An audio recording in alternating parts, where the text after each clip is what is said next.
Welcome back to I Did This Instead of Killing Myself, a stand-up comedy and lifestyle podcast based in Greenville, South Carolina, that I host out of my apartment. My name is David Bakker. I am your host, and it is almost Halloween. I probably should have worn a costume for this intro. I still got to think of what I'm going to wear this week. Yes, I'm over 30. Yes, I still dress up for Halloween. No, I'm not going to grow up. In some ways I will. Not all, though. It's fun.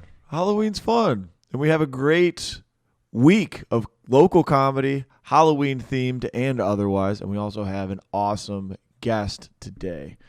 So my guest today is Hayden Creed / Hayden Sanders. He goes by Hayden Creed. You find out why he goes by that in the interview. I love this kid. Hayden is an employee at the Greenville Comedy Zone downtown. And if you've ever gone to the Thursday night Jokes Out Loud show, you may have seen Hayden perform. He usually goes on one of the last performers. He and Ken Wood are buddies, and you usually see them at the end of the night. But he's the guy that looks exactly like Michael Cera. And he's only 20 years old, and he's got this insane energy that he brings on stage. He's insanely likable, very crazy, very, very funny. And more than that, he's just a really good kid. I'm going to call him a kid because I'm older than him. But yeah, in our interview today, really got to know Hayden on a personal level. I didn't know a lot about his background. And he's just a super down-to-earth, likable guy. And he's too down on himself. He talks about, how he's not getting girls and how he's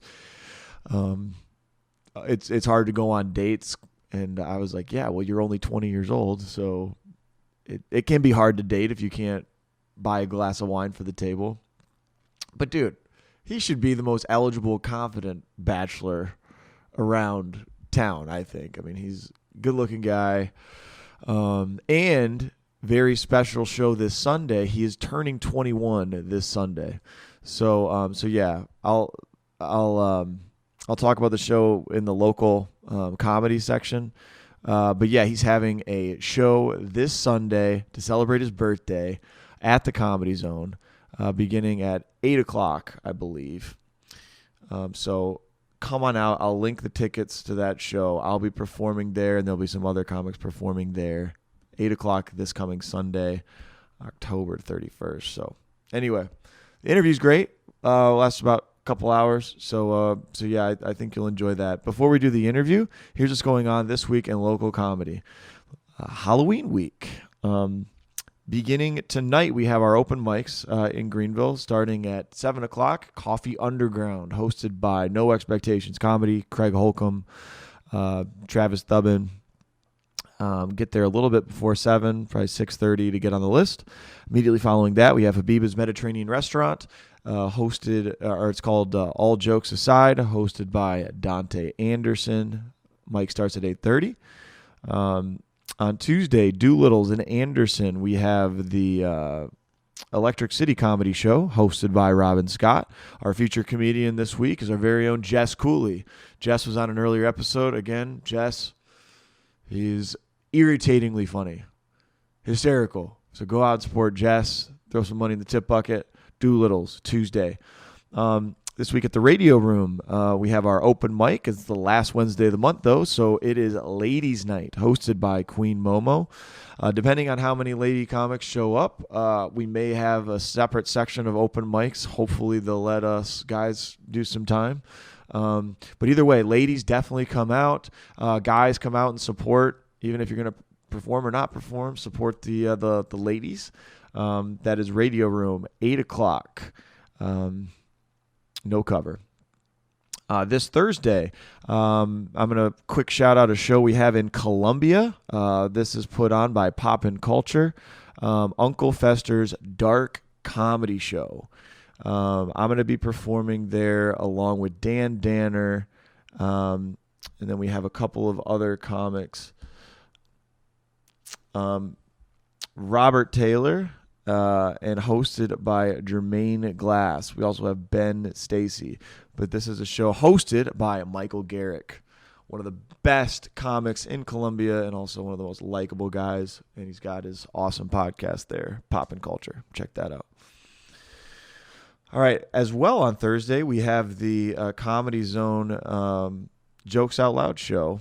And this is a costume party show. So wear your costume for that open mic. It's going to be a blast. I'm sorry I can't be there because I'm going to be in Columbia that night.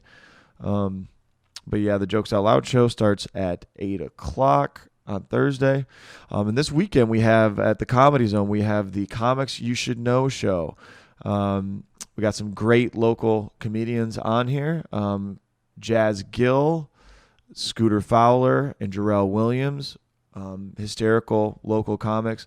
There's one show on Friday at 8 p.m., 2 shows on Saturday at 7 p.m. and at 9 p.m. So come on out, support those shows. Tickets available at greenvillecomedyzone.com. And then finally, like I said, this Sunday, our guest today, Hayden, he's going to have his birthday bash at the Comedy Zone. So come on out, support, and it would make Hayden's night, I know, would make my night, and it's just going to be a fun night of comedy on Sunday night at 8. And I think I'm going to rock a costume for that as well. We'll have to figure that out. But yeah, that's it for local comedy. I hope you guys have a great week, and hope you enjoy my interview with Hayden. Here it is. All right, welcome to the show, Hayden. What's up? Dude, I'm so Hayden, you've made my day already. I know. Hayden is very excited to be in the apartment. First nice apartment. This is my first podcast. This is awesome, guys. Yeah. I was going to introduce you as Michael Cera because you look exactly like Michael Cera. I'm not even joking. Superbad. You posted that to your story of the comparison between me and Michael Cera. Yeah. And I sent it to my work, and they went, ew. That's fucking gross. What? Like, which work? You work coworkers at Comedy Zone? It was at Freddy's Frozen Custard, my first job. Your first job? And I have like a whole manager group chat, and I sent that, and they went, ew, that's fucking gross. I don't think that's gross at all. Michael Cera's a handsome man. You should tell him to shut the hell up. I went and saw a scene from This Is the End. Yes. And yes. It was I think it was Mindy something. Mindy Kaling. Yeah, she was talking about, I'm gonna blow my brains out if I don't fuck Michael Cera. And the moment I had to rewatch that, I was like, there's no way it's an actual scene. And it is. It is a scene, dude. He gets all the ladies in that movie. That's 110, a good movie. He gets his dick sucked while getting his ass licked. Yeah. You want a sip? She thinks he has a big wiener, and she thinks he's, probably hairless and super attractive. That would be awesome if I could actually get women. That would be awesome. You can't get women, I dude. cannot get women. Oh my gosh. Okay, this is the confidence you take this stage with does not suggest that you have any confidence in getting women at all. I'd try. You're just fearless on stage, dude. Mainly right now, as I've tried, it's like the age.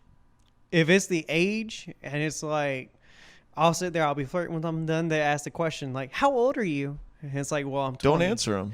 I'm like, well, I'm 20. They're like, oh, you're such a baby. You can't even buy alcohol. You're not even an adult. I'm like, doesn't mean I can't have good dick. It's like, exactly. There's a plus and a minus to everything. You may not get the alcohol that night, but I tell you what, there's sensations of greatness downstairs. I tell you what, it's just own it, man. I have been, but they're still like, if you can't buy us alcohol, what's the point? They say that? Yes. And it's really weird. I guess it is weird if you're on a date, maybe. I mean, it's nice to be able to have an adult drink, I guess. When's your 21st birthday? October 31st. Okay. Yeah, exactly. You have that show coming up, which is going to be awesome. Unfortunately, Monica called out. Monica called out, so we need another comedian? Yes. So there's a spot for a comedian. I'm going to have them, depending on your experience level, like 15, 20 minutes. 15, 20 minutes. Okay. That's not what you're getting. I don't know if that's what I'm doing. Yeah. 20 minutes. I'll give you 30 if need be. I don't know. I mean, it'll be however good a mediocre year and 4-month comedian can do. But awesome. I'm happy to be a part of it. I thought about Bill Ride being the other comedian. Bill Rye? I thought about it, and then I was like, if I'm going to have my friends and family there, they're going to be like, why the fuck did you choose him? Really? You think they'd be too I guarantee traumatized? you, they'd be like, what the fuck? Cancer. That's all I remember from Bill. It's just he has a joke about cancer. Bill's got some cancer jokes. He's got some impotence jokes. He's got gay jokes. He's got movie jokes. I'm the gayest straight guy that they know. Yeah, exactly. The soft dick joke. Yeah, I couldn't help but laugh at that one. yeah, it's relatable. It happens. It happens. Nobody wants to admit that it's relatable, but At you know. 35 years old. Everyone's, My dick's still working good. dude. Yeah, in general, it's fine. In general, no complaints. In general, no complaints, but it gets the job done. Yeah, it does. It's funny you get age issues from girls. It's like if I say that if I was to say I was 19, they would have been like, oh, that's way too young. You're not even an adult. Mm-hmm. And then now I'm at the age where it's like I'm 20, but I'm not old enough to buy alcohol, which I think is the main reason women go out on dates. That's why I've come to the fucking conclusion too, is they only want to go out if you're able to buy alcohol. I don't know. I mean, I think that's just an excuse. Like, oh, he can't even do that. Like, that's like, that's like your license to date is being able to be 21. That's my license to date. Shit, you missed But I that. don't even drink, so I don't need it. Like, I mean, I could buy them a wine though. After working at Comedy Zone for so long, I don't plan on getting too wasted for my 21st. Really? I'm not even joking. My first month in, I almost got into a fight with a dude. And it took a because you were bodyguard. drinking at Comedy Zone? No, the dude was with a big ass group of 8+ people. And it was someone's birthday. And I started, at Comedy Zone, you want to try to drop checks, 20, 30 minutes into the show right before it's about to close. Right. So I'm starting to drop checks. And I didn't see he put his card on the table. And so he comes around looking for me. He's like, here's my card. I'm ready to pay. I'm like, okay, well, I can take you right now. And he just walks off. I'm like, what the fuck? Wait, did he take you? He didn't even give me the card. He just walked off. He walked off, didn't pay his check? And then, he goes up to Ken, who's the bartender. Yeah, Ken. And he starts complaining to him. He's like, I've been trying to pay my tab. I'm like, sir, well, I've come around numerous times. And he started to, get physical. And it took a bodyguard that we had there, and even Ken. And the dude was just so belligerent. I mean, eventually we paid for it. I mean, it was fine. He paid for his stuff. But it was the fact he was he went up to my face. He was like, you're a fucking shit server. And just walked off. I was like, okay. Oh, that's so mean. How could anybody say that to you? Well, I was happy about it. I was like, that's fine. I still got my money. Yeah, you can say all you want. I still got my money at the end of the day. Yeah. I've had so many awesome experiences, but shit ones too. Right, so that's why you don't want to drink, because you've seen people be at their worst when they're drunk. I've seen people be drunk as fuck at a comedy show and just heckle the whole time. And it sucks when you're a server personally, and then you're one person from your section gets kicked the fuck out. Yeah. And then your comedian is giving you tough shit to your boss and be like, oh, well, these people were fucking heckling. Why didn't we do anything about it? And that's your responsibility because you were the server for their section? Yeah. Oh, and then it's even worse if they don't pay. Because, if they're that bad, we really got to get them out there as quickly as possible. Okay, so you might be kicking them out before the checks are even distributed or before their food's gotten there, maybe? The worst ones that I've had heckled was Preacher Lawson. He was on America's Got Talent. He was a very awesome comedian, very chill dude. But I had 2 people in my sections heckle him for 2 shows. What did they say? One was a older white lady with her African American husband, and she was already fucking wasted before she even walked in. She had already had a few drinks. She pre-gamed the show, and then she came in and she was ordering alcohol, and they were back there having full blown conversations. Oh, and then she was heckling him. Was she saying he's not funny or something, or was she just commenting on every joke? She was commenting on every single joke he had, and then eventually he was like, bro, what's with the white lady in the back sitting there over here heckling? Yeah. Girl, you got nothing better to do. And he started making fun of her, and it's it was funny to see her roast, but I had to go up and apologize afterwards. I was like, Mr. Lawson, I am so sorry. I'm a big fan of yours, but I'm so sorry about that heckle. It won't happen again.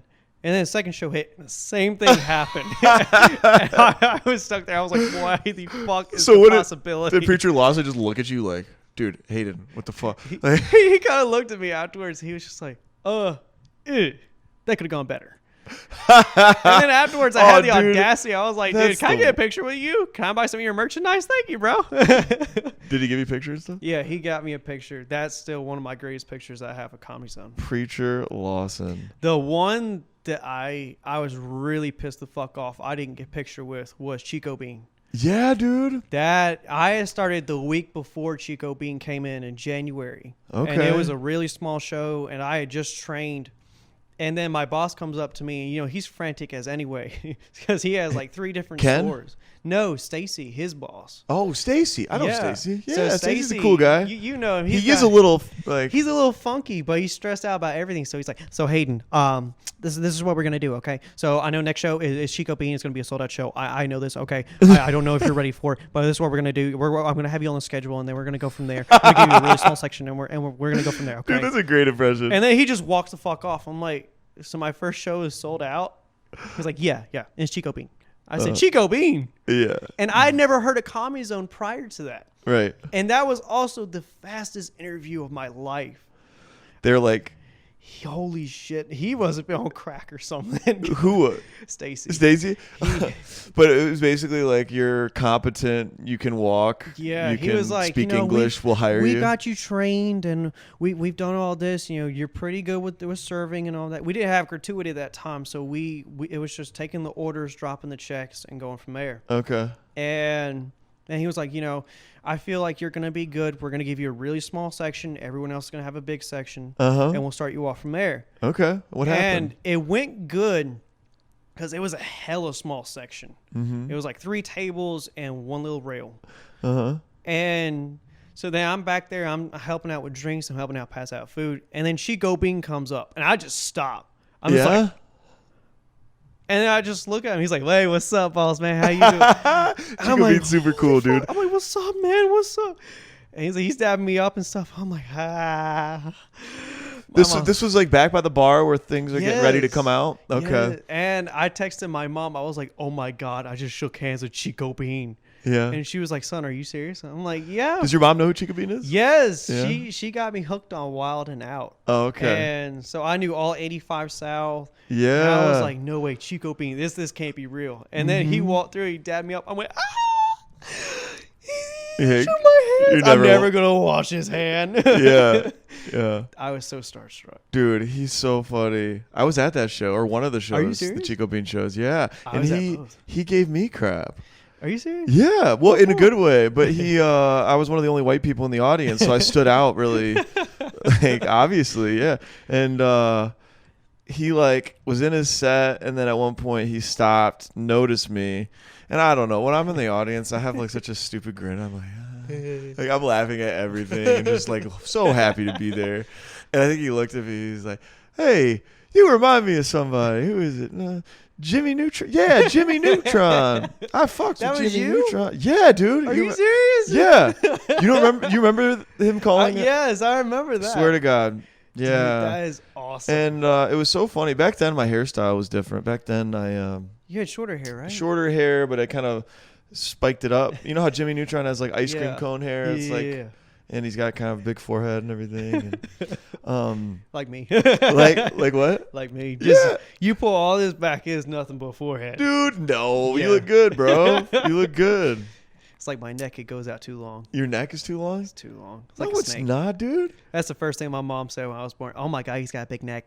Oh, yeah, dude, you have real confidence issues from your mom. Like, me and my mom, I love her to death. I mean, we haven't always been on good terms. Like, my parents got divorced in 2017. Okay, I started to hear that, bro. That was really, really rough. You're in high school then, right? I was in my junior year when they got divorced. And me and mom, within like the first 2 months, 3 months of school, I moved out. I moved out with her to an apartment. Okay. And ever since then, it was always like on rocky roads. There's either like some days it'd be really nice, and other days it'd be like, "Stop cussing!" And then it's like she'd be snappy. Sounds like she's stressed. She was really, really stressed. And then come to find out, she has narcolepsy, so she can't control when she slept.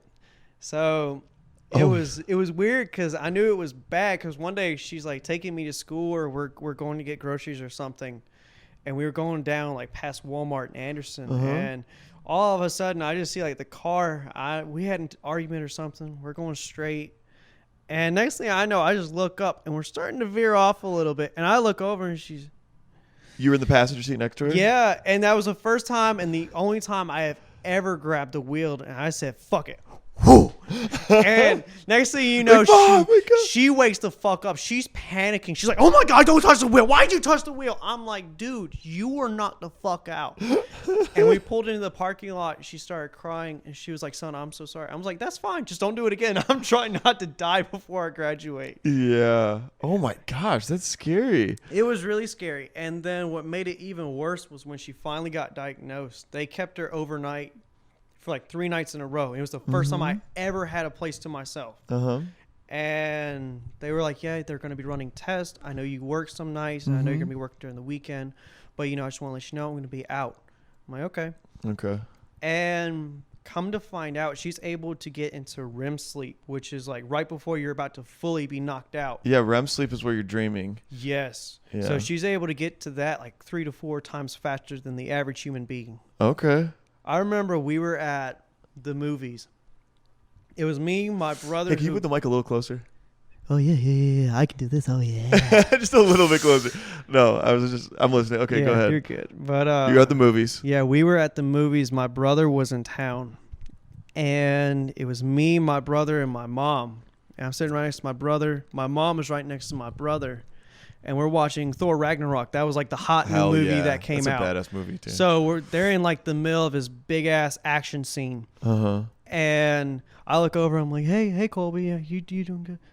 And then I look back and then I look over. This girl is just dead asleep. Hey, wake her up. So then we're both like over here, mom. And we're trying to be quiet because it's the movies, but she's narcoleptic. So she's in deep sleep. Right. We're like, mom. And eventually I just grabbed my hand. I went, bah! And I snapped the back of her shoulder and she woke her up finally. She's like, huh? Was she pissed at you? Huh? Oh, no. She wasn't pissed. I was like, dude, we're in the middle of a movie. Watch it. And So you wanted her to stay awake and watch the movie. Now I can never take her to the movies. Why? Because she'll fall asleep every time? Not that. It's the fact that now they've changed out the chairs. So, like, before they had, like, the school auditorium chairs that were cheap as fuck. And now they have, like, the leather nice-ass recliners. sofas. She can fall asleep in anything. Yeah. Unless she's taking, like, 4 pills to keep her awake for 2 hours. She is not going to watch that movie. She's going to be dead asleep. Yeah. Middle of action. Boom, boom, boom, boom, boom, boom. Yeah. Oh! Yeah. Oh my gosh, dude. It is so bad. I always had that with my dad growing up. Like, we'd watch movies as a family, and my dad would be out within like 20 minutes. Yeah. And it would bother me because I'd be like, Dad, like, we got to watch a movie together as a family. Dude, I felt that. I can't take her to anything quiet. I can't take her to anything slow. And it sucks because otherwise she has to take a lot of pills to stay awake. What kind of pills do narcoleptics take to stay awake? She Is it had caffeine pills? She had to get a specific type of medicine. I forget what it was called. It was like Xyrem or something. But it is like so heavily concentrated. She need 4 different doctors' approvals. And she had to go through like whole screenings just to get it. Oh my gosh. Like, it was one of the most like heavily controlled substances on the entire planet. Does it get you high or something if you take it too was many? Like, are drug seekers trying to get it this was stuff? literally like I think it was like opium. It was it was opium or something. It was like highly concentrated. So Dang. I had to go through like a whole approval and a whole background check just to be able to get it for her some days. Okay. And it was because you were picking it up for her? There were some nights where she'd be knocked the fuck out and she'd be like, "Hey, can you go get my Xyrem?" And I'd be like, "Okay." So she wanted to go get her Xyrem. And when she gave me a car, I would go and pick it up. And I had to show my ID every single time. Right. And they had to double check. Your name's Hayden, correct? No, my name's Huge Dick Hayden. Right. I can't help it. Right. But then they'd be like, "Okay, well, here you are. Here's the payment." And I'd pay for it. And I'd bring it back.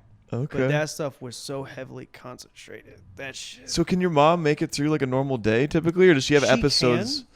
There are times where, like, if she doesn't get her medicines, because sometimes, like, the pharmacy will mess up or something, that she just can't stay awake.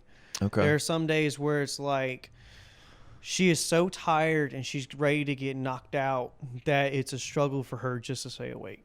Wow. There are times where I'm on the phone with her while she's at work and she's bored and she's over there. Yeah, it's just going good. And I'm like, Mom, what happened? I'm like, dude, you're falling asleep. Where does she work? She works for SCDOT, the South Carolina Department of Transportation. Oh, okay. So she's the one that, like, if there's like a pothole or there's something wrong with the road and it's a state road, they call her and she'd be like, okay, let me put in an order for that real quick. Thank you so much. Okay, gotcha. So, Yeah, I could see getting bored with some of those calls. Yeah, I don't know how to deal with it. Well, good for you for taking care of your mom, bro. It's been really rocky between me and her, but I think over time we've just kind of, after I moved out, especially back in January when I started Comedy Zone, it was like 2 weeks into it, and then all of a sudden I had to leave. Yeah. And I moved in with my grandparents, and after that, it just started to get a little bit better. The distance helped? The distance really helped. And are you in your own place now, or are you still with your folk? Your I am. I moved out back in August. I was actually in Georgia, and as soon as I was about to leave for Georgia for a store opening for my first job, I got a phone call from my roommate while I had my best friend, my coworker, in the car. And she calls me. She's like, Hayden, you're not going to believe this shit. I said, what? What's wrong? Did we lose the apartment? What happened? Do you have a felony? And she was like, no, I'm able to move in right now. I said, are you joking? She's like, no, I'm moving in like right now. I said, holy shit. And I'm leaving down to Georgia. So I had to wait 2 weeks in order to move my stuff in. To the Clemson place? Yeah. So that's where your roommate now is living? Yes. So you got a girl roommate? Yeah. Nice. How's that going? It's good. I don't really get along well with men. Just in general, my entire life, I've never really gotten along with guys. It's always like, you got a small penis. And they're always like testosterone filled, and I just didn't fuck with that. So with women, it was just like they're more like kinder. They're a little bit more nicer. And I just bonded more. This is so funny. This is so funny to me. That's not the vibe I pick up from you at all. Really. No, with guys, it's really, really weird because I don't get that at all. Interesting. Yeah. So, well, congrats. You're off on your own, man. Finally. You got your own place. All I need is the alcohol. Got your girl roommate. Yep. Is she cute? She is. I always boost her up, but it's like we're more the brother sister level. Sure. So it's like we're not always there. I remember one night we had just moved in, and I came out and I only had underwear on. She went, Hayden, I know you're fucking lying. Put some pants on, please. Yeah. And she turned around. So you're not on that level yet. I said, okay, I'll put some pants on, but I'm staying shirtless. And she was like, that's fine. Just put some pants on, please. Right. I was like, okay. So we just we started writing down rules and just You have rules? Yeah. You have rules for the apartment? Yeah. For your It's like your co-ed roommate. Okay, what are the rules? I'm pretty bad at them. I'm getting better. I'm getting better. It's like dishes, taking out trash, but we have valet trash. So some days they come and some days they don't. So it's like trying to memorize that. She swears she's not OCD, but she is. We had a conversation about a week ago about pillows on the couch. Pillows. You say it pillows? Pillows. With the E? With the E, pillows. I say pillows, but I've heard. Okay, yeah, pillows on the couch. Okay, what was the argument? There's 5 of them. And she freaked out one day. And she was like, I'm getting fucking tired of having to fix those fucking pillows on the couch. I'm like, dude, what are you talking about? Yeah. And she's like, the pillows, they go into a specific order. And so just to purposely piss her off, I went over there and I messed up the order. And she would storm me. She would, this is how it goes. This one over that one. That one stays in the middle. This one over that one. I went, dude, you are OCD. She's like, no, I'm not OCD. It's just the order. Dude. I want to look presentable when people walk in. Dude, this is perfect. This is like practice for when you get married or whatever. I've heard similar arguments. I heard that if you get married, it's bad. That's the downhill of your entire life. And that scares me because I want to settle down, but at the same time, it's just like, do I really want to deal with someone bitching me? You're already doing it. This is just a little dry run for marriage, it's a dry run. Yeah. Not that I know I'm single. I do whatever. Not that I would know, but I however. don't know. But I hear things. My friends are married. I think Yeah, pillow arguments are really common. That was weird. Taking out the garbage, dude. These are like stereotypical And husband-wife serious. I'm just like, it's gotten to the point where she's gone on to me. I'm like, okay, well, now it's time, like I start just trying to help out when I can. But it's like, I had you're 3 shaping jobs. up, right? I had 3 jobs. You have 3 jobs. I did. What do you have now? 2 jobs? I had Freddy's, I had Comedy Zone, and when Freddy's wasn't giving me like the hours, I worked at Stone Pen. Okay. So I had like a fast food job, and then I had Comedy Zone, which is like a serving job, and then I had Stone Pen, which is like front desk bowling. Right. And I sat there and I went in, and my boss was like, "Yeah, like, you want to work at Stone Pen? I'll give you a job at Stone Pen. You're hired." I was like, "Well, shit. Okay, that'll work. That'll work." It's the 3rd job, and when I don't have hours of the other one, I'll just work there at nights. Right. And it was good. And then when I moved into the apartment, or right when I was about to move into the apartment, it got really bad, and it got really hectic. Because it'd be like, I got to pick my roommate up. I got to drop her off because she's only 7 minutes away from the apartment, which wasn't that bad. She can't drive herself? Unfortunately, no, but we're working on getting her a car. So she's like a CNA right now. So she's Certified nursing assistant? Yeah, she's making like hella bank. Yeah, but why doesn't she have a car? She doesn't own one? Or does she have a license? She has a license. It's just she just doesn't have one right now. Okay. But it's like a slow process, so we're already getting there. And I didn't mind. Her work was like 7 minutes away because she worked at like a daycare. Dude. And I was like, that's not that bad. It's still on my way down to Anderson where I worked at Freddy's. It won't be that bad. I'll be able to take you to work. And so what I'd be doing is I'd be leaving at 7:45, 7:50 in the morning or 8 o'clock and get her down there by like 8:15. Then I would immediately drive to my work. And dude, look at you, man. You are taking care of stuff. You're taking care of your mom. Taking care of your roommate who gives you crap about the pillow. Dude, I'm hearing all good things. You're a good, unselfish guy. I love it. And you're working 3 jobs. Well, now you're down to... Now I'm down to 2. I got a raise at my first job, and I was able to basically get overtime when needed. So that I was able to drop the 3rd one. So now it's a little bit less stress for me. Yeah. So which 2 do you have now? Stone Pen and comedy or Freddy's and comedy? Freddy's and comedy. I gotcha. You working tonight? Not tonight. Tonight was my day off. Okay. And like after this, I get to go to kickball practice. Hell yeah, bro. Yeah, my whole work from Stone Pen and Revel and Kilpatrick's, all of them, we have like an entire kickball group. Oh, that's great. So who's all on the team? It's me. Anybody I know? Me, Ken, Tech, John is one of the bartenders. Yeah. Brady, Mikey is like one of the food servers. Runners. We have like Brandon. Brandon's a part of it. Brandon Rainwater? He's on the kickball team? Yeah. Dude. So we have like a whole team, and it's like I kind of had to lie to get on there. Why? Because you had to be older? You had to be 21. And I was like, well, this is what I'm going to do. By the time I reach 21, they won't have known. They're not going to check my ID. It won't be that bad. Right. And by the time they do know, what's the worst they can do? It's like, we've already won the championship. We got the trophy. Are you the ringer that sneaks in under the age limit and is super good at kickball? That's what I felt like, that underage kid when you go to a strip club and they're 14 and you're supposed to be 21 to get in, and it's just like, holy shit, this is awesome. Yeah, they're smuggling me in. Yeah. I feel like cocaine. You are the cocaine. I am the cocaine. I got that energy. You're the skinny white line there sneaking in. I literally got there. I pulled up my sleeves. I'm like, yeah, let's do this. Come on, guys. Yeah. And our team name is DTF. Yeah. So it's Downtown's Finest. Downtown's Finest. But we didn't know until he added us to his big-ass group chat. And it said DTF. And we all went, what the fuck, Grady? And we were like, what is DTF? He was like, Downtown Finest, you perverts. Dude. I was like, dude, what the fuck? I just joined a fuck group or some shit? Yeah. It's an orgy. I love that, though. Dude, kickball league's so fun. And flag football, stuff like that. Very fun.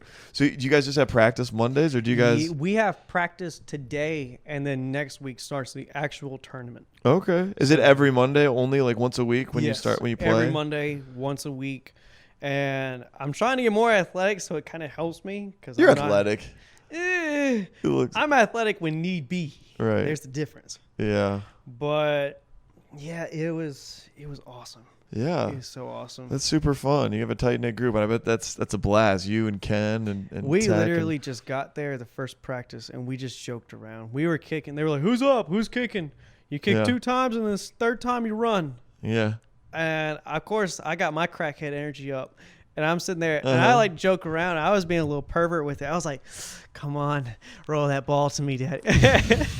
I was like, "Roll that ball," and the dude just couldn't help it. He was laughing. He was laughing. He was like, "Oh my fucking god!" Yeah, yeah. And he sat there. He rolled it, and I kicked the ball the third time, and I ran all the way to second base, and I did that epic fucking baseball slide to the second Head base. first. Not head first, but You like slid feet first. Yeah. I was like, my toes clearly on it. I'm safe. Dude, are you even supposed to slide and kick ball? I'm pretty sure that's a rule violation. I don't know. They had a lot of rules. No alcohol. You had to have 5 women on the team. Okay. You had to be 21 and up. They were literally the 6th thing that they list on there. Can be cause paralysis or even death. We are not responsible for either one or any injuries. Oh, they're not responsible for my death? What the fuck? Yeah, can you imagine if you got paralyzed playing kickball? It'd be pretty lame. Yeah, I got a cleat to the back. And ever since then, I haven't been able to walk. Yeah, I fell and somebody ran over me, just paralyzed My me. dingling's been soft, like Bill Miner's joking. Dude, I think if you're paralyzed, your wiener still works. Does it? I heard that somewhere. Well, How would you even use it? You have to use it your entire... Do push-ups on her? I think she would be doing most of the work. But I think... Could you even feel I think I saw that in the Stephen Hawking movie, The Theory of Everything. Are you serious? Yeah, because he somehow has kids, but Stephen Hawking has... Well, he doesn't have a back You can injury. pull out the sperm. But I think he's able to, like... It's a different system or something. He doesn't have a spinal cord injury, though. He has ALS, so he has, like, a nerve disease. So, anyway. But yeah, he supposedly had kids afterwards. Holy shit. Unless none of the kids were his and she was cheating on him. I guess that could have been the... I think... I couldn't go without the dick anymore, Stephen. I'm sorry. I have needs. I have needs that need to be fulfilled. Oh, my gosh. Dude, that's funny. So you were talking to me about high school and stuff. Man, how high you're a school was mascot. Yeah. Were you actually the mascot? I was a mascot in 8th grade. I was an eagle for Glenview Middle School. And then I was the TL Hanna Yellow Jacket for 2 years. And my 3rd year, I wasn't able to reply back in time to get the position, which I was fine with. And my senior year, they wanted me to try out. Okay. And I did, and that pissed me off. I went in there, and I you just were like, did, "This is my gig." I did a shouldn't bunch have to of random interview for dances, this. and then it was one of the other cheerleaders, and her mom was one of the coaches. And they pulled me in there. They were like, "Well, Hayden, we're picking the other girl because you don't know the cheers." I'm like, "Dude, I've been doing this for like 3 years." The mascot doesn't have to know the cheers. Exactly. You're just like run around in between the cheerleaders and just do crazy and everyone shit. loved when I did it. Yeah, I mean, I've been able to like do a backflip, but I mean, I was working on it. You know how hard it is to do a backflip on solid floor with just a bunch of pillows? Yeah. It hurts. Yeah, dude. It's like I'm able to partially do a split, but not completely like down to the ground. Yeah, you're not trying to I'm tear about a your hand sack. off from the ground. Yeah. Man, they sound like they're pretty hardcore at the high school level. They actually got an offer when I was in my sophomore year to get the Georgia Tech suit. And the tailor, it was supposed to be like a $10,000 suit. And they were like, you know Those what? suits are $10,000. The Georgia They Tech. are expensive as fuck. So they have like full blown air conditioning in them. They have like all kinds of nice materials. So like when you sweat in the suit, it sticks to your skin. And so when you take it off, you literally have to like peel it off your fucking skin. Oh my god. And it was a really hella nice suit. Yeah. And the dude who did it, he was like, "This is what I'm gonna do. Instead of $10,000, I'm gonna discount it. I'm gonna take $7,000 off for $3,000." What? That's a pretty steep discount. He was like, "It's a brand spanking new suit. All I have to do is just edit the colors so that way they're not yellow. They're more like a gold." And they turned it down for cheerleading suits. Cheerleading uniforms. And I was like, man, I could have got me a brand spanking new suit instead of this raggedy ass motherfucking suit from 1990. They've kept in storage for 10 years. Probably hasn't even been washed Did it since then. smell bad? It could smell bad. Yeah. But I sweat a lot. And they don't tell you this, but as a mascot, you lose a lot of weight. Really? Yeah, you would be. You're a pretty skinny guy already, though. I am. Were you skinny back then? I was skinny, but however, I think I was mainly like not gaining weight because I was a mascot. Yeah. Not only were you like running around and dancing, and although you could take the suit off and you could get drinks and you could be like having breaks every now and then, but it was brutal because you would be sweating so much in that fucking suit. Right. There's no air conditioning. It's like a fucking cloth that they have inside there that sticks to your skin. Okay. You get hot as shit and then you can't cool off. I would sit there, I'd be mangling with the helmet to like kind of get a breeze or something. And the only place you can see is the eyes. That's the only way you can see. But you have this big ass blind spot in the middle that you can't see shit. You can't see below you and you can't see in the middle. So you'd have to move your whole body to correspond with it. Yeah. And I had one kid, I didn't even see him. My most embarrassing moment. Yeah, I was going to ask you this. He ran up to me. I didn't even see it. I just heard beep, and he runs up to me and he grabs me. But however, he's like 3 years old. So his head is in my crotch. And his hands are in my ass. He's digging into my ass. And I'm stuck in a scenario where I don't want to be rude and just throw this kid off. But at the same time, I already have all eyes on me. Yeah. They heard beep. Everyone looks around. And I have all eyes on me. So all I could do is just, hi. Get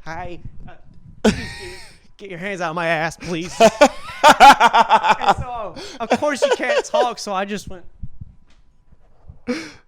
And just walked off. That's all I could do. Yeah. I didn't know what to do in that scenario. And everyone else was laughing because they knew exactly what it's innocent. Happened. You're not trying to get him to My first time, it was like my second time as a mascot. As a middle school, like we didn't have like a full football field for all the people. So we used like West Side and McCants and like the old McCants, and we used TL Hanna. For their fields? Yeah. Yeah. So the second game I was at, I was the Eagle, and game hadn't even like started yet, or it was like halfway through the game. And a lady just goes, "Hey, can you hold my baby while I take a picture of y'all?" And before I fucking know, she just throws me a fucking baby. I've never held a baby. But on top of that, I was an Eagle. I didn't have opposable thumbs or fingers. So I had to cradle this fucking thing and just and try to turn my head to look towards the camera.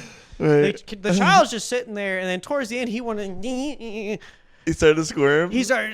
I was like, "Oh fuck no!" And I threw that baby back. I was like, "Bye, thank you." And I looked at Mom. I went, "What the fuck?" Oh my gosh, dude!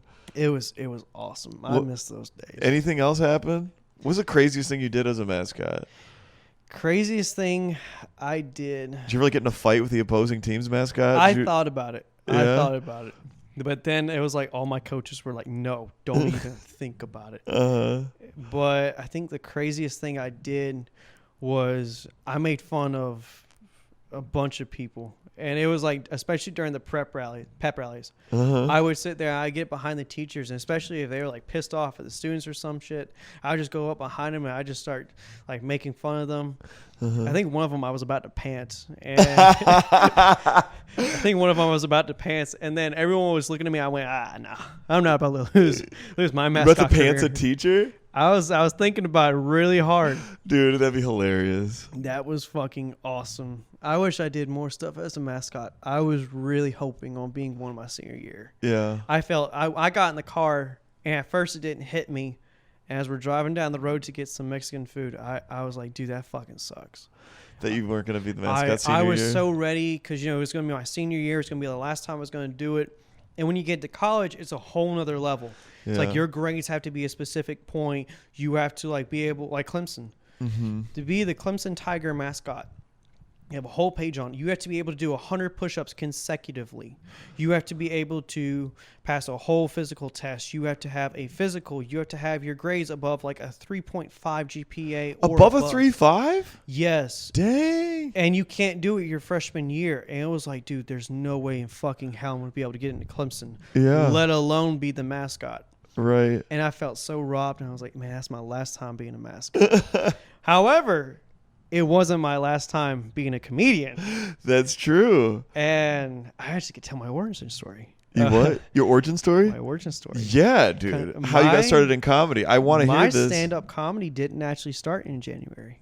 I actually had another comedic appearance at a high school pageant. What was this? This was my senior year in 2019, and it's like they had a Mrs. and a Mr. pageant. Okay. So it was like Miss TLH and Mr. TLH.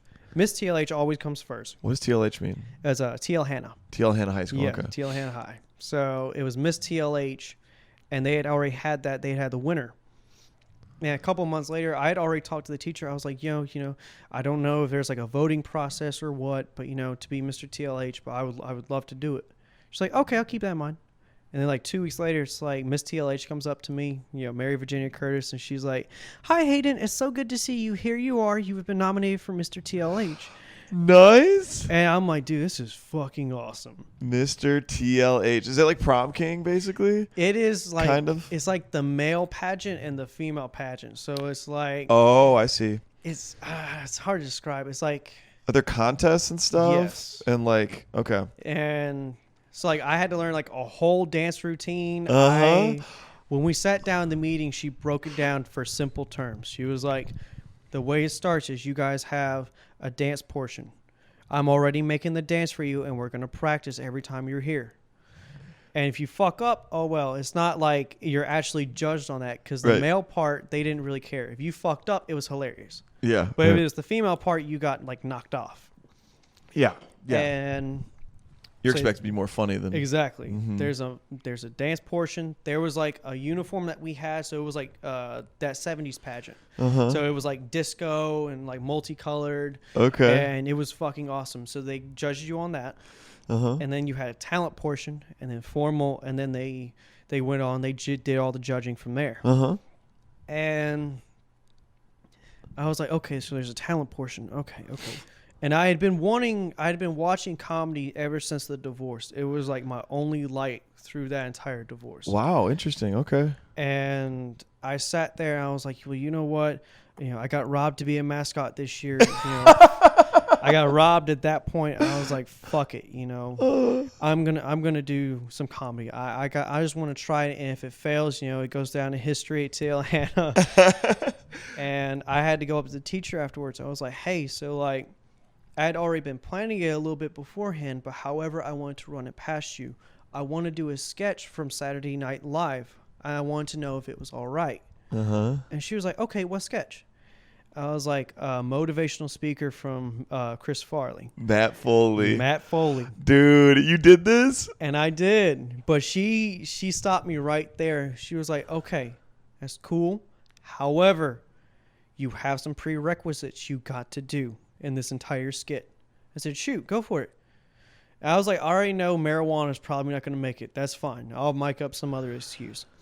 Uh-huh. And she was like, you have to make it about South Carolina. You have to make it about Anderson. You have to make it about TLH. Doesn't matter if it's one joke or a few jokes. You have to do those three before anything else. Okay. And I went back through and I started watching it that entire night. I was like, holy fuck, there's no way I'm going to be able to like do this entire skit, just including random jokes about South Carolina. I'm going to completely rewrite it. Okay. And I'm not even joking. I had YouTube pulled up on one tab. I had a Google Docs pulled up on the next. Uh-huh. I wrote down his lines. Uh-huh. And then after I wrote down his lines, I came up with my own stuff. Okay. I had a whole page and a half of material that I did. Uh-huh. Some of it was him. Uh-huh. I'm Matt Foley. I'm 39 years old. I am thrice divorced. And I live in a van down by the river. I was like, I got to include that. Fuck it. Yeah, you got... And so instead of I am the worst. Oh, instead dude, I love of that. being like in a van down by the river, it was a van down by Lake Hartwell. So that was an easy That's way. perfect. So that was an easy way. I Yeah. kind of played with that. But it came the time of, and I had a whole fat suit and everything. And I was getting ready to go on stage. I was in the bathroom. I took a leak. And I looked at myself in the mirror, and I was memorizing my entire lines. And then I went, oh, fuck, I can't memorize the lines. I didn't have my Chromebook, which is where my skit was. I didn't print it off. I was like, dude, I only remember like the first 4 sentences of the entire thing. You didn't have a piece of paper. Then like people are coming like down the hall and you're like, dude, Hayden, they're looking for you. You know, there's time for you to do your talent. I went, fuck. I put on the rest of my suit, and how many people were in the audience? over like 400 people. It is way bigger than a sold out show at Comedy Zone. It was like 300 to 400 people, and I went, holy fuck. And I got out, and they were like, do you want a wired mic or do you want wireless? I was like, I'll do wireless. And so I get up on that stage, and I was like, I'm going to face the audience now. I'm going to make him look like an idiot. I'm going to turn away. I'm going to look towards the back. And I was so nervous because I'd never done it. I'd never done anything without the suit. As a mascot, you know, you act like an idiot. It's just the mascot. Yeah, you're anonymous. But this was You're hiding. actually me. Yeah, your And face. me making like a career out of this, and me making my impression. And I was so nervous. I was like, fuck it. I'm here already. I got to do it. I can't back out now with just 4 lines. Right. And it's still, to me, one of the greatest moments of my comedy career. I did the 4 sentences, and after that, it was all improv. I started memorizing like 1 line, and I would just rattle off of that. So like I had a friend in the audience, and I was making fun of him. Yeah. And I was like, well, what do you want to do when you grow up? And he wants to be like, I want to be a criminal investigator. I was like, oh, look what we got here, ladies and gentlemen. We got Shaggy from Scooby-Doo. Run, Raggy. And then my mom told me. Were people in the audience just dying laughing? They were fucking laughing. The judges were laughing. Everyone was laughing. And then I saw my mom, and in my head I went, fuck, I'm sorry. Because she told me prior, I kept joking with her the entire time up to the pageant. I was like, I'm going to make fun of you. She's like, you make fun of me, I kill you. Yeah. And she was sitting right next to him. And I went, fuck. Oh, look who we got here. And she worked at like JC Sandwich Shop, which was a burger, like bird dogs downtown. Like, this is the lady who gives me free bird dogs every week. Thank you so much, man. I just want to count you in this. And then she was trying to keep a straight face. She sat down, and I saw the look of rage in her eye. Oh, no. And I went back up to the stage, and one thing is he falls on a table. Well, I didn't have a table, so I just, and I fall just face first onto the floor. Onto the ground. And I made fun of them. Another joke was like, I made fun of them because they had stink bombs. There was a stink bomb incident a week prior because some kids decided to buy some stink bombs. They threw it in some trash cans in the classroom, and they funkified an entire hallway for the entire I love that. day. Like a senior prank. Dude, that's It great. wasn't even a senior prank. It was just a prank. Just a prank. And they got in trouble for it.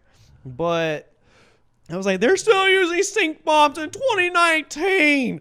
Who are these kids? Them hoodlums. Yeah. And I made fun of that. I made fun of so many different things. How long were you up there?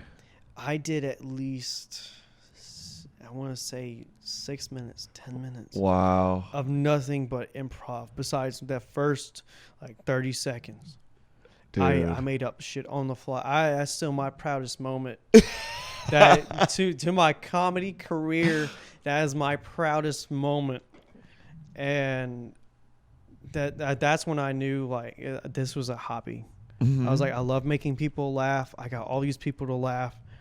And I texted my mom afterwards. I was like, I am so sorry. She's like, after this pageant, you're fucking dead. Those exact words. And I was like, shit. Dude, that's great, man. It was so did you win? I did not, unfortunately, but everyone in the student section, and when after the pageant, as soon as we got back, because it was on a Friday, And then that weekend was prom. Mm-hmm. And then as soon as we got back, they were like, "Hey, man, you fucking killed it, bro. We should have had voted for you. And you should have won that, man. You were robbing that shit." And everyone just kept telling me that for like 2 weeks. Yeah. I was like, did I really just do that? Dude, you are hilarious. And then after that, many, many months later, I started my stand-up career. Yeah. And January of 2020? January 2021. Or 2021. Yeah, okay. 2021. I started my career. Yeah. And even then, I was still nervous. I was like, dude, I've never performed a joke besides that one bit in high school in my life. Yeah. I was like, well, I'm working here. I asked Ken. I was like, hey, I'm going to go up on that stage. He was like, all right, dude, but this is what I need you to do, okay? I just need to make sure your tables are good. I don't want someone coming up here. You know, I'm not trying to be mean, but I don't want there to be like a fucking issue up here while you're up there like making jokes. I said, okay. Double checked all my shit. I was still nervous. I was so nervous. I didn't know you. I didn't know Whitney. I didn't know anyone there. Yeah. And I was like, well, you know, this is like my second time being here on a Thursday night. I'm probably not going to be able to do this again for a while. I probably won't have the balls to do it again in a while. So you know what? Fuck it. Let me just go on stage and just make a few jokes. What were your first jokes? Do you remember what you said? Forget. You talked about? I fucking forget. It was probably Dude, some bullshit. Well, my first impression of you, and that's why I mentioned it to Ken on our interview. I was like, who's that Hayden guy? He is so freaking... You like take the stage like you're mounting it, dude. Like it's a woman. Like you storm up there, and then there's that there's that little lip, and there's the semicircle. Yeah. You like put one foot over it, and you're like leaning into the Baby. yeah. I love doing that with you the don't audience. flinch. Like it doesn't seem like you're lacking any confidence, and you have obviously you're young, so you have like this boyish look to you. You say some pretty awful things sometimes. It's awful. But I am dying. Like no awful, like funny jokes. I'm not saying awful. I'm saying like No, mine were like offensive, Yeah. which I love offensive stuff. So like I think this is Yeah. all great, and yeah. You have like a certain kind of bottled up crazy energy that is amazing, and you can't tell you're nervous. You seem fearless. Last which time is I did I'm open so mic. jealous of that. I'm terrified every time, dude. Dude, last time I got so scared because I came in late. I brought my buddy Lamar for his first like stand up like comedy. Was that last Thursday? Yeah. And so Did I was he go late. up late? Yeah, I went up. I think I might have seen I went him. up late, and I was late because I had to bring him from Homeland Park and Anderson, and I got there, and Scooter came up to me. He said, "You realize you're next after David Hasselhoff, or is it whatever? Zaslav. Zaslav. Hasselhoff. Hasselhoff, Zaslav. It's the Yeah. same thing to me." Right. He's like, "You realize like you're next in like the next 2 minutes." I opened up my phone so fucking fast. I looked at all my jokes. I started writing new jokes on the fly. And I went up there. I was like, fuck. Did you kill? Did you do I did good. I did good. I See, would I'm admit noticing that. a trend here, man. You should just not prepare anything. Most of my shit. Just forget your shit on purpose and then go up I there. don't know and just, how you write them, but the way I do it is I just do topics. I have like a topic line, and then whatever it is, I will include that in the joke, or I'll make a joke about it. Yeah, I don't know, man. I come up with, I don't know. I think of stuff like in the moment that's funny, like outside of comedy. Like if I'm just talking to friends and we laughing really hard about something, I'm like, wait, can I make that into something where people would laugh if I'm saying it on It's stage? like, what, 2 nights ago that we were cracking jokes? Or it was last night? This was Friday, Or no, it was one or Saturday. two. Yeah, it was Saturday. What were we cracking up about? We were cracking up about Those kids? the kids, the one that called you Obi-Wan Kenobi. The kid that called me Obi-Wan Kenobi. Yeah, what did I say? I should have written this down. you were saying So, like I'll chop your heads off with the lightsaber. Yeah, and I was joking. I was like, "Better shut the fuck up, or I'll show your mom my lightsaber." No, yeah. You were talking about. Like, you know what happens to kids that talk at comedy clubs that get their hands chopped off? No, you were talking about like you ever seen episode 3, kid, with Anakin? Yeah, I said You're one of those fucking kids. I'm gonna slaughter your ass. Yeah, I said episode 3. I was like, holy shit. Yeah. And then Yeah, we you ever started seen Revenge joking. of the Sith? We started joking about what Jeff Allen and we were like, that's when I found out your age. I didn't know you were like almost 30. I was like, no, bro, you look like 22, 23. You're like, no, I'm almost 30, bro. No, I'm over 30. You're over 30. Yeah. You thought I looked younger than that? Yes. I've been thinking like you're 23, maybe 25 at most. Well, thank God. Dude, Thank you God. look young as I'm shit. gonna keep moisturizing. So I sat there and we were joking, and I couldn't help but make fun of you. You were like, notice all his wrinkles at his age. That's how I'm going to be. I was like, no, that's what happens with the coronavirus vaccine when you get the off-brand one. Not the Pfizer, not the Johnson & Johnson. We can't make fun of Jeff Allen. I love Jeff Allen. He was a really cool comedian. No, we were just saying he looked a little older than his picture. And Yeah. you were like, that's what happens when you take the Yeah. the off-brand vaccine. Off-brand vaccine. Yeah, he aged like 20 years in 3 months. That was great. Dude, yeah, that was funny. And I actually, I was dying laughing when earlier in the day, I was responsible for DJing because Jalen wasn't there and Tommy was hosting. And at the last second, like I hit the lights and the strobe lights, and Tommy was like, "Dude, could you record me?" I was like, "We already started." Like, and there was no music, and it was dead silence. And you noticed the awkward silence, and you yelled out, "Stop touching me!" I was just this lone voice from the back. I didn't know it was you. Because it was so quiet for like it was quiet for at least 45 seconds, and I could just hear people getting antsy. And it was just dead quiet. There was no music. It was just crazy lights. There was no lights on. And I just saw the opportunity. I looked at Ken. I looked back down. I was waiting for my drink. So I was like, "Stop touching me, Daddy." And then Ken was like, "Dude, you're going to piss the fucking comedian off. He's a fucking clean comedian." And then next thing you know, I just hear like a bunch of people like fucking laughing their ass off. Yeah, dude. It was I was hilarious. like, I killed it that time. I know David's going to talk about this. Yeah, it was hilarious, dude. It was so funny. And then it was just enough time. We hit play on the music, and then I was like, "All right, you guys ready for a comedy show?" Alrighty, ladies and gentlemen, are you ready for a comedy show? All right, ladies and gentlemen, are you ready for a comedy show? People love that fucking voice, and I've been doing that. You do that voice? I've been doing that since 2018, since I was hired at Freddy's. It's like a radio announcer voice. And how do you do it? Do you do at Freddy's? You do it for like customers when they walk in? Yeah, it was like there's a mic that you have to use, and there's like a whole sentence you're supposed to say, and I sat there, and it was like one of those on the fly things where it was like, well, I'm going to try it since no one can like really hear me, no one can hear the other guy. Let me just try it this way and see if someone gets it. And I was like, guess 117, your dining orders now ready, please. Number 117, your dining orders now ready, please. And it's like, then they started to listen. They were like, oh my God, that's so cool. I should have been fired for that because during an NRO, during a new store opening, new restaurant opening, it's all about the store. It's not about who's in it. It doesn't matter if you're a manager or a supervisor. But I should have been fired. Oh, please. That's hilarious. And that district manager, he was like, no. Let him do it because they're listening. And they were just like, they started flying fucking food at me. They were like, this, and this. This is all 118. Yeah.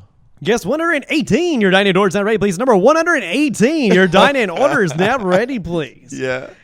And then I started, like, I did a DJ portion for Economy Zone. And then I never knew how to work a DJ thing at all. Yeah, I still don't know. I only know two knobs. All I know, like you had turned off stage one when Tommy was going on for the second show.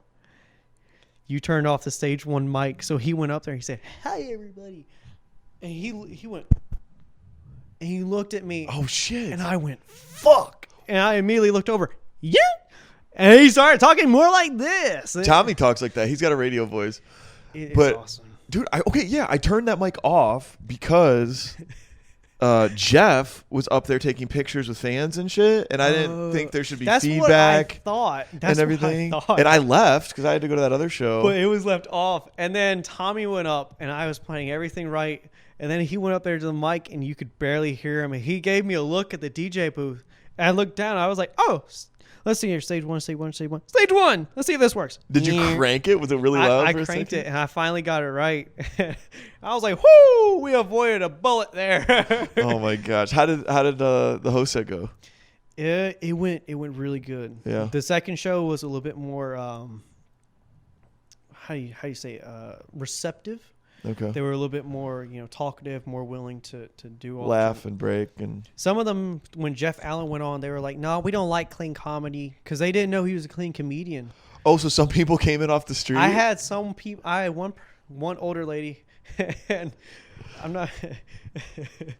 She was like, "Hi, handsome." I was like, "Oh, hi."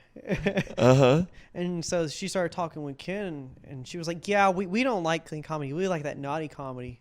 And of course, like, I'm waiting on my boss to like get the poster done for our Halloween comedy show. Right. So I'm waiting for him, and I figured, I was like, well, if you want some naughty comedy, you might want to come October 31st where you can dress up as well. Yeah, dude. And she was like, how old are you? I'm like, 20. She's like, you're such a baby. We'll see. Oh my god. I'm like, these goddamn bastards. Don't even answer that question. When they ask you how old you are, just say you're 25. Well, it's all fun and games until they're like, okay, then ask for a drink. Then I'm fucked. Well, in 2 weeks, you're not going to be. It's going to be fine. Yeah, 2 weeks, 3 weeks, something like that. Yeah. Dude, that's so funny that people just bought tickets. Do you think they were just hanging out downtown for Fall for Greenville or something? Like, I let's go to a didn't even comedy know show? that was a thing. I didn't know. I don't go to Greenville often. I don't keep up with Greenville news. And I didn't Yeah. know that this was a fall festival. Yeah. So I'm going to like our standard parking lot. I'm like, that's weird. There's a lot of people here. That's a lot of people on the fucking sidewalks. And I go up to the parking garage where I usually park right behind a Comedy Zone. And it said parking lot full. And I saw people there in yellow vests. I went, fuck, I got to find a place and fast because I'm already late. Right. So I bolt over to that next parking lot. And I sent Ken a text. I was like, I am on my way, finding a parking lot right now. Didn't know about Fall Festival. See ya. And of course, I get no reply. I get no reply whatsoever. Yeah, he's just like. And so I walk down there. He's like, "What's up, bud?" I'm like, "Hi, I'm sorry I'm late. I didn't know we had Fall Festival and stuff." Yeah. He was like, "That's fine." And then after we got done, the show, I got out of there like 9:30, 10 o'clock. I was stuck in that parking lot or that parking garage for over an hour and a half. Oh my gosh.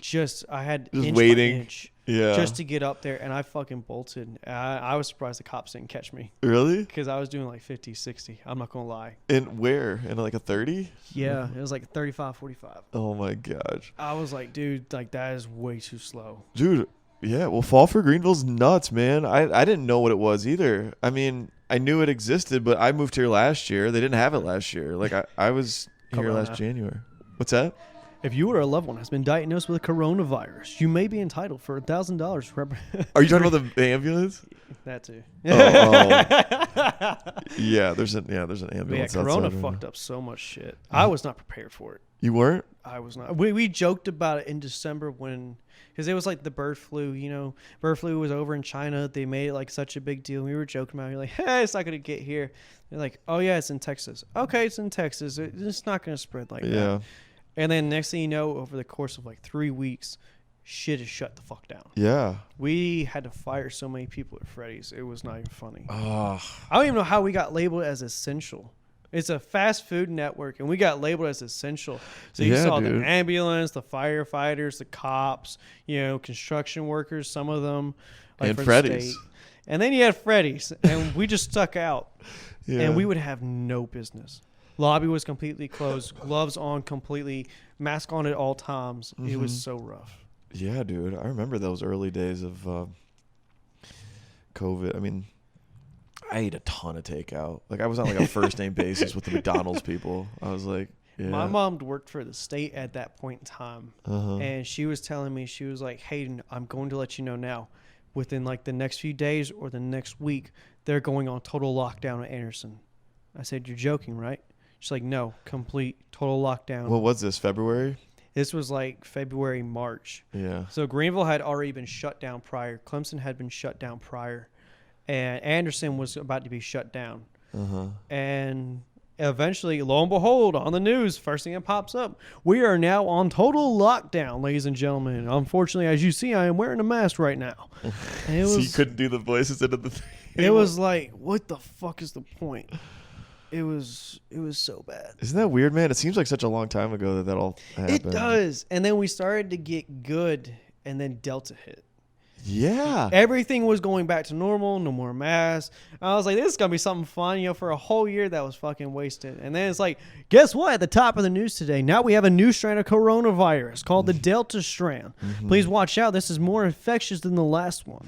Yeah. Dude, that wrecked us hard here. Like other parts of the country, I don't know if they did a better job locking it down than we did, but I'm in healthcare, and the hospitals here, they shut down. They got hit real hard with staffing. Like they had to cancel elective surgeries. They had nurses quitting. Damn. They were pushing the vaccine to try and get everybody vaccinated, but not everybody wanted to. So then, yeah, dude. I'm hoping. I think it's coming back down again. It's coming back down, and now I'm just expecting like Echo to be the next. Echo, yeah. Well, who knows if the friggin' fall for Greenville messed up anything? Were you out at all? Did you see the amount of people that were out there on the streets? I briefly went outside to like the front, and I was like, dude, that's a lot of fucking people. Yeah, if you look down Main Street, like from up on the hill, and you can, it's just nothing but heads, like.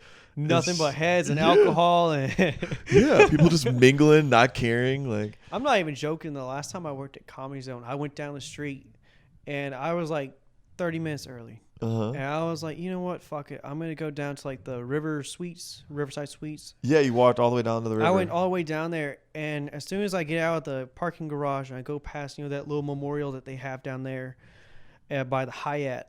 Okay. Lo and behold, there's fucking yodeling. Yodeling? There was fucking yodeling. They had a whole festival. I was like, what the fuck did I walk into? There's people sitting down. Was that at the amphitheater down there by the river? No, this was up like literally at the Hyatt by the Roost. And it was like nothing. Oh, by but the yodeling. Roost. Okay, yeah. It was nothing but yodeling and alcohol. And I went, you gotta be fucking joking. Were there a bunch of old people out there dancing? Old people, young people. I was like, no one has to take this seriously. Please tell me. And then I come back. It's been at least 20, 30 minutes. I'm about to walk into work. And so you're getting ready for this next one. I'm like, that's the same shit that they just played. Yeah, they all sound 20 minutes ago. They all sound the same. Oh, my gosh. Oh. Yeah, dude, they have crazy live music performances there. They have like Jimmy Buffett cover bands. Like, that was, I tell that joke about dancing with the 94-year-old woman. They literally have like people from nursing homes on field trips out there sometimes. Dude, and it's a good vibe. I usually try to, I try to like dance all goofy out there and see if there's, because there's a lot of people that watch too. Yeah. I try to like do it all goofy so like girls like notice and I can talk to them. They'd be like, you're so sweet. You're so sweet. You dance with a 94-year-old lady. Yeah. Sweet little Edna. She's about to have a heart attack. Right. She's about to die. Yeah. Try to get brownie points that way. But yeah, downtown's fun, man. I'm trying to get more and more out there, man. With comedy or with girls? Both. I'm surprisingly, this might shock you, I'm not really a social person. Dude, bullshit. No, I'm really not. The entire time I've been in Clemson, we went downtown only once. I've been downtown Clemson twice. The first time was because I'm trying to get comedy to Clemson. Okay. Because to me, it's like if I had something like more closer to home, I could bring David, I can bring Whitney and Ryan, I could bring all of them out. And I sat there and I tried one bar. And they were like, well, he'll call you in a few. And I never heard anything back. Yeah. I went right next door to like a clothing shop. Two little old ladies, sweet as pie. And they were like, I was like, hi. I know you don't know me. I'm not really shopping around here. I'm trying to bring comedy to Clemson. Do you know any place nearby that'd be able to do it? They're like, oh yeah, the bar next door. I was like, I tried them. They I had to wait on their manager. Yeah. She's like, okay, we'll try over there. Otherwise, you'd have to go to Seneca. And I was like, dude, what the fuck? I don't want to go all the way to Seneca. Right.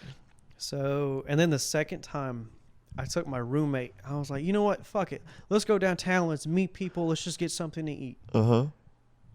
I didn't fucking know they ID'd you at every fucking bar. Yeah, they do. Because once you're in there, they just assume you can order. And I was like, dude, they're IDing people down the road. It sounds like all your social problems are because you're not 21 yet. All because I'm not 21. Dude, Okay. Well, the floodgates are about to October open. 31st, this shit's gonna change. Yeah. You better not go off the deep end and like become a full blown alcoholic. Nah, I don't like alcohol. I'll do it because it's my 21st and because it'd be wrong for me not to. Yeah. But Wait, you don't like drinking in general though? No. No, that's cool, man. I've tried some. I've tried like a white wine. I've tried my dad. He sat there and he gave me a pumpkin spice Sam Adams ale. Really? And he was like, "Here, try this. It tastes beautiful." Uh-huh. And I tried it. I'm not even joking. I went all over me, all over the fucking couch, and I just yanked it back to him. Right. Like, the fuck was that? He Yeah. was like, pumpkin spice, Sam Adams. Dude, people who say alcohol tastes good are lying. It's bad. It's freaking poison, dude. It tastes horrible. Beer tastes like piss. All of it. Wine, I guess, but you can still tell. It's a chemical that's gonna mess you up. I was told Alcohol like, sucks. a shot of tequila, a shot of vodka. And so, like, those are my two choices right now. Dude, it just wrecks your system. I was told. I'm being snobby about that, but I don't. I had a coworker. She was like, it's all right to take drinks. You can get drunk, but you don't have to do it immediately. Yeah. You don't. It's just you take it like step by step. When you start to feel it fade off, and then you take another one. You wait 30 minutes to an hour. You do another one. And he was like, I promise you, I've never had a hangover once because of it. I was like, shit, I'm going to try this October 31st. Yeah. Once an hour. The problem is after you take the first one, you don't have the same judgment. So you're like, I'm scared when I'm going to be like drunk. You've never been drunk before? Never. Holy. And that scares me because I don't know if I'm going to be aggressive because I have had a mean streak in the past. I don't know if I'm going to be aggressive. I don't know if I'm going to be like Michael Cera and this is the end, snort cocaine. It's just like, shut the fuck up, man. It's a joke. And be a pervert and slapping women's ass. Like that scares me, man. That scares me. And it's like, I don't know if like I'm going to be weird when I'm drunk. And that horrifies me.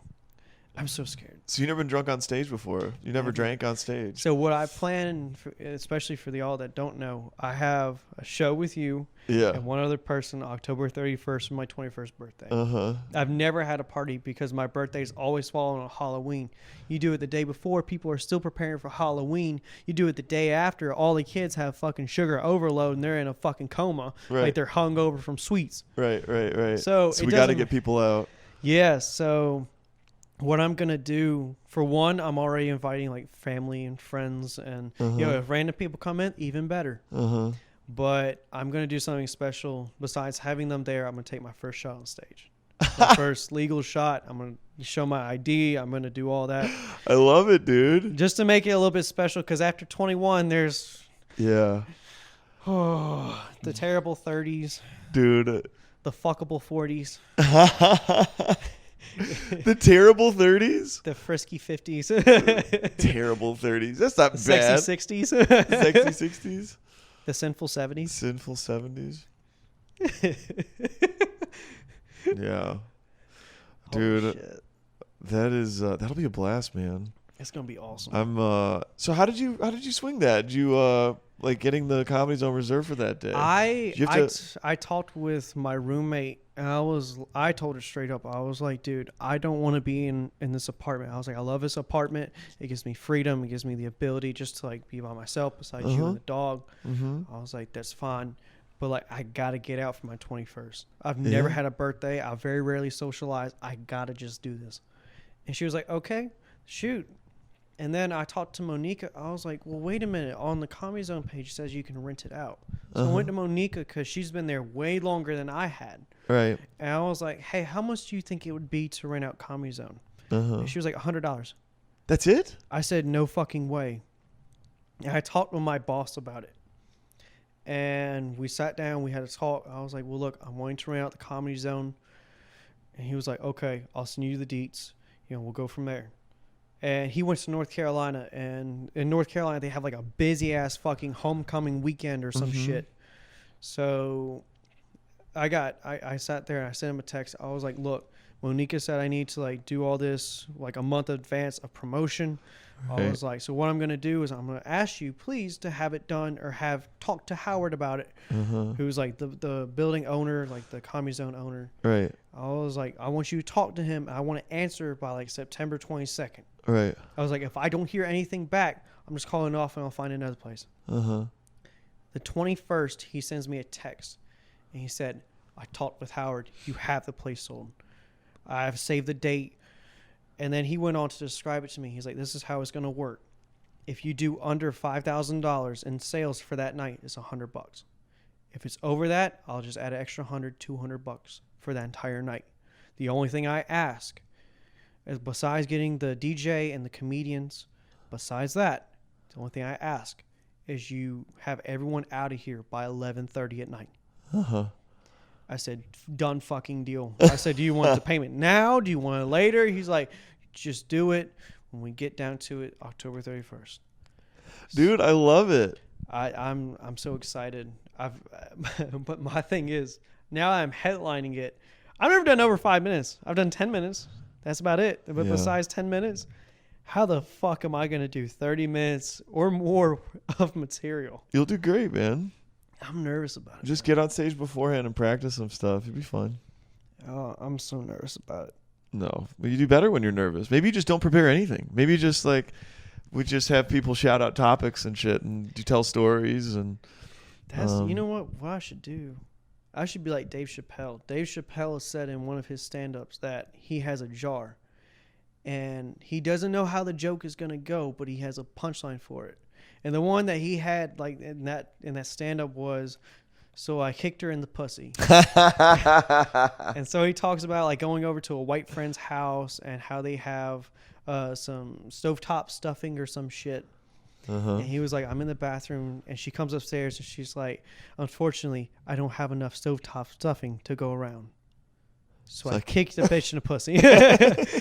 And I may do something like that. Yeah. But I'm excited for it. This is man. My first official stand-up promotion. Yeah, dude. I have to sign a contract, too. You do? He told me, he was like, I'm going to print all that out for you. There's like a liability waiver and stuff. Like you're responsible so. if anybody gets too drunk or anybody damages Probably anything. me. It's probably all me. Yeah. And people start buying me shots. Oh, my God. If I get drunk on stage, since I'm trying to invite my mom, maybe I may get my dad. I haven't seen him in a while. Ever since the divorce, we've been kind of rocky, haven't really talked, but I think I may invite him. Yeah. See, him and mom can play nice for at least 30 minutes to an hour, and we'll go from there. Yeah, man. I'm excited, dude. I'm excited. We may have to, this episode I think is, was going to maybe air after the 31st, but I may like just bump it up in the order so that way we can promote it. Yeah, dude. Promotion. We need to. Halloween costumes. Yeah, dude, that's going to be awesome. That'll be really fun. Awesome. And you need to find another comedian probably. I do. I also got to find a DJ. That was the only two things he told me. I was going to have Monica as a comedian and a DJ. Okay. If you want to take that DJ spot as well, I mean. Yeah, I don't care. Hopefully I don't screw it up. I'm not very good at DJing, but. You're good. Jalen might be able to do it. I've tried to get in touch with Jalen on Instagram. I just got left on sent. Really? I just got left on sent. Oh, man. Not open, not read, not seen, not delivered, nothing. Just sent. Just sent? I was like, well, shit. Do you not follow each other? He doesn't follow me. I follow him. Oh, dang. That's lame. I gotta try to find people. We gotta change that. Yeah, man. That's great. And I'm so ready. Yeah. I invited my brother, and I talked to my brother, and I was like, he was one of the first people I talked to besides you. I was like, well, just to let you know, I have a comedy show I'm going to be hosting. It's going to be on my 31st birthday. And he's in college, and somehow he's getting more pussy than me. Even though I look like three celebrities, Jesse Eisenberg, Michael Cera, Evan Peters. I look like all three. Yeah, he's still getting more pussy than me. And I'm proud of him because he got into Winthrop. Okay. Winthrop is a very nice college, but on top of that, it's like 60% women. Oh, jeez. So, I didn't know that. And then he where's Winthrop at? It's in Rock Hill. Oh, okay. So it's like almost right by North Carolina. Yeah, I know right where that is. So he was on the phone with me. He was like, yeah, I have a girlfriend now. I said, wait, what? I was like, you? a girlfriend? That's a good joke. Yeah. It's like, you ain't got no hoes? He's like, no, I just got a girlfriend. Yeah. I said, a girlfriend. I was like, you're not fucking joking? Yeah. He's like, no, I got a girlfriend. Her name's Olivia. Yeah. She's like right down the hole. I'm like, nah, I know my brother's getting tell. I know he is. Yeah, dude. Meanwhile, I'm trying to pick up 27-year-olds, and it's, you're 20, you're such a baby, Just- you're so adorable. I'm telling you, just lie to him. Who cares? Then it's gonna be like, can I see your ID to get into a bar? Oh. Because downtown Greenville, I Yeah. have one girl. She's drop dead gorgeous. She's very rich, and I've been trying to like take her out, and it didn't work. So when I met her, it was really weird because it was like all the way back in like February after I just started. And she's like, how old are you? I'm like, well, I'm 20. I turned 21 October. And ever since then, I've just been like left undelivered and sent and open. It's like every time I try to do something with her, it was just like, oh, Dude, you know, I'm kind of busy tonight. This is all going to come together. I'm sure you're going to have more girls than you know what to do with. Yeah. Well, when I say, hey, I can buy you alcohol, they're going to be like, oh, what did you say, alcohol?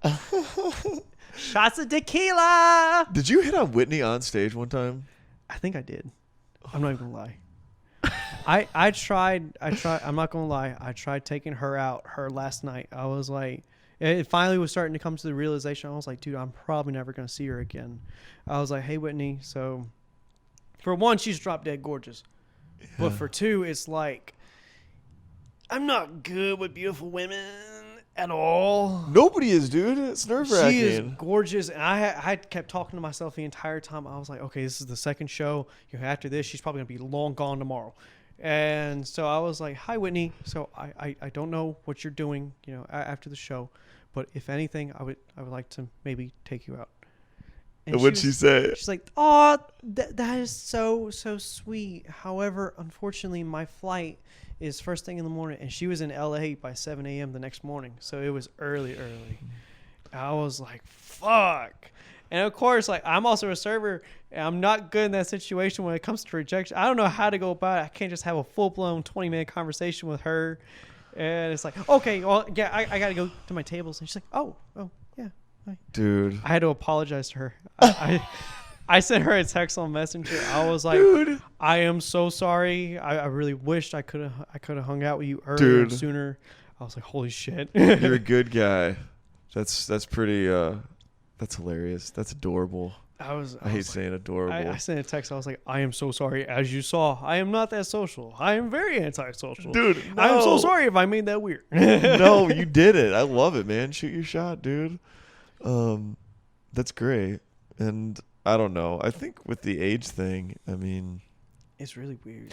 You ever seen Sandlot? Yes. You know when the kid, Spence... makes out with the lifeguard. Yeah. Well, he's way younger than her too. But if you fast forward at the end of the movie, he gets with her. Yes. At the end, and they have like 9 kids or something. So that's what. That's what I feel like I should. Yeah, you and Whitney might get married 10 years from now. If that happens. I'm just kidding. Maybe not Whitney, but probably won't be Whitney. She'll probably be in LA. But you'll, yeah, dude, you got tons of swag. You're hilarious. I try. I don't understand where this self-doubt is coming from. Oh, I'm being on the real. I was really antisocial as a kid. Very, very antisocial. Very shy, very introverted. Very, very, very shy.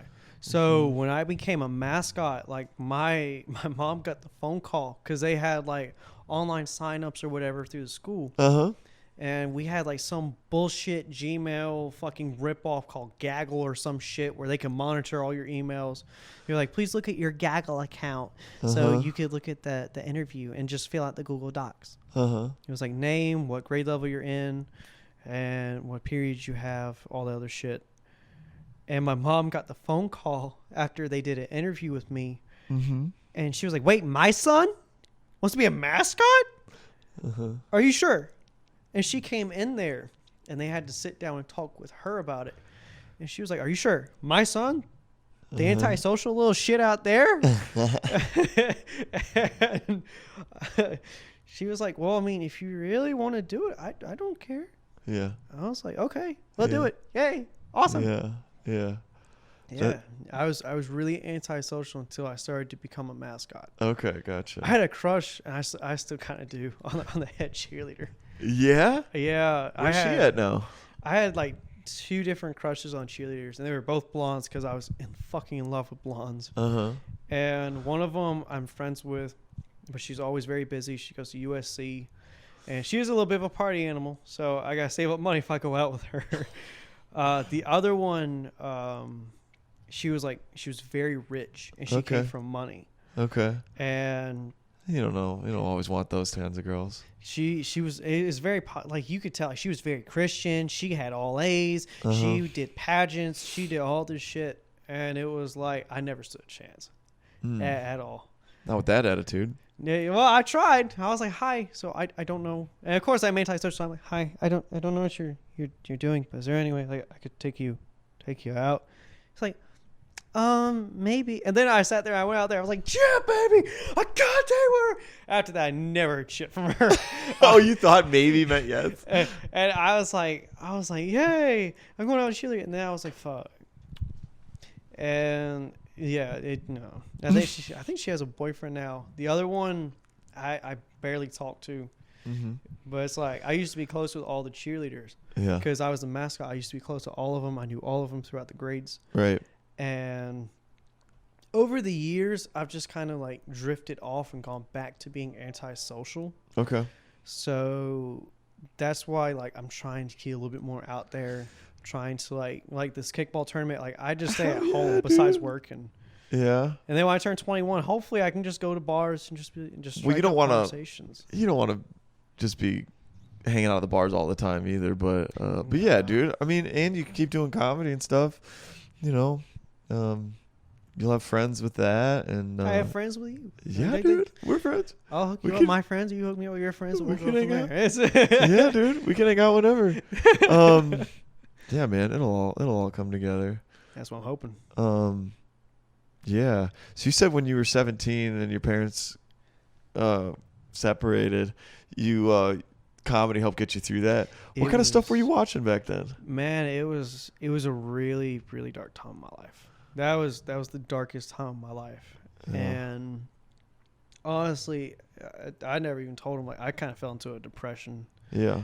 It was like all this shit's happening so fast. I just moved into an apartment with mom, and it was like brand new scenario.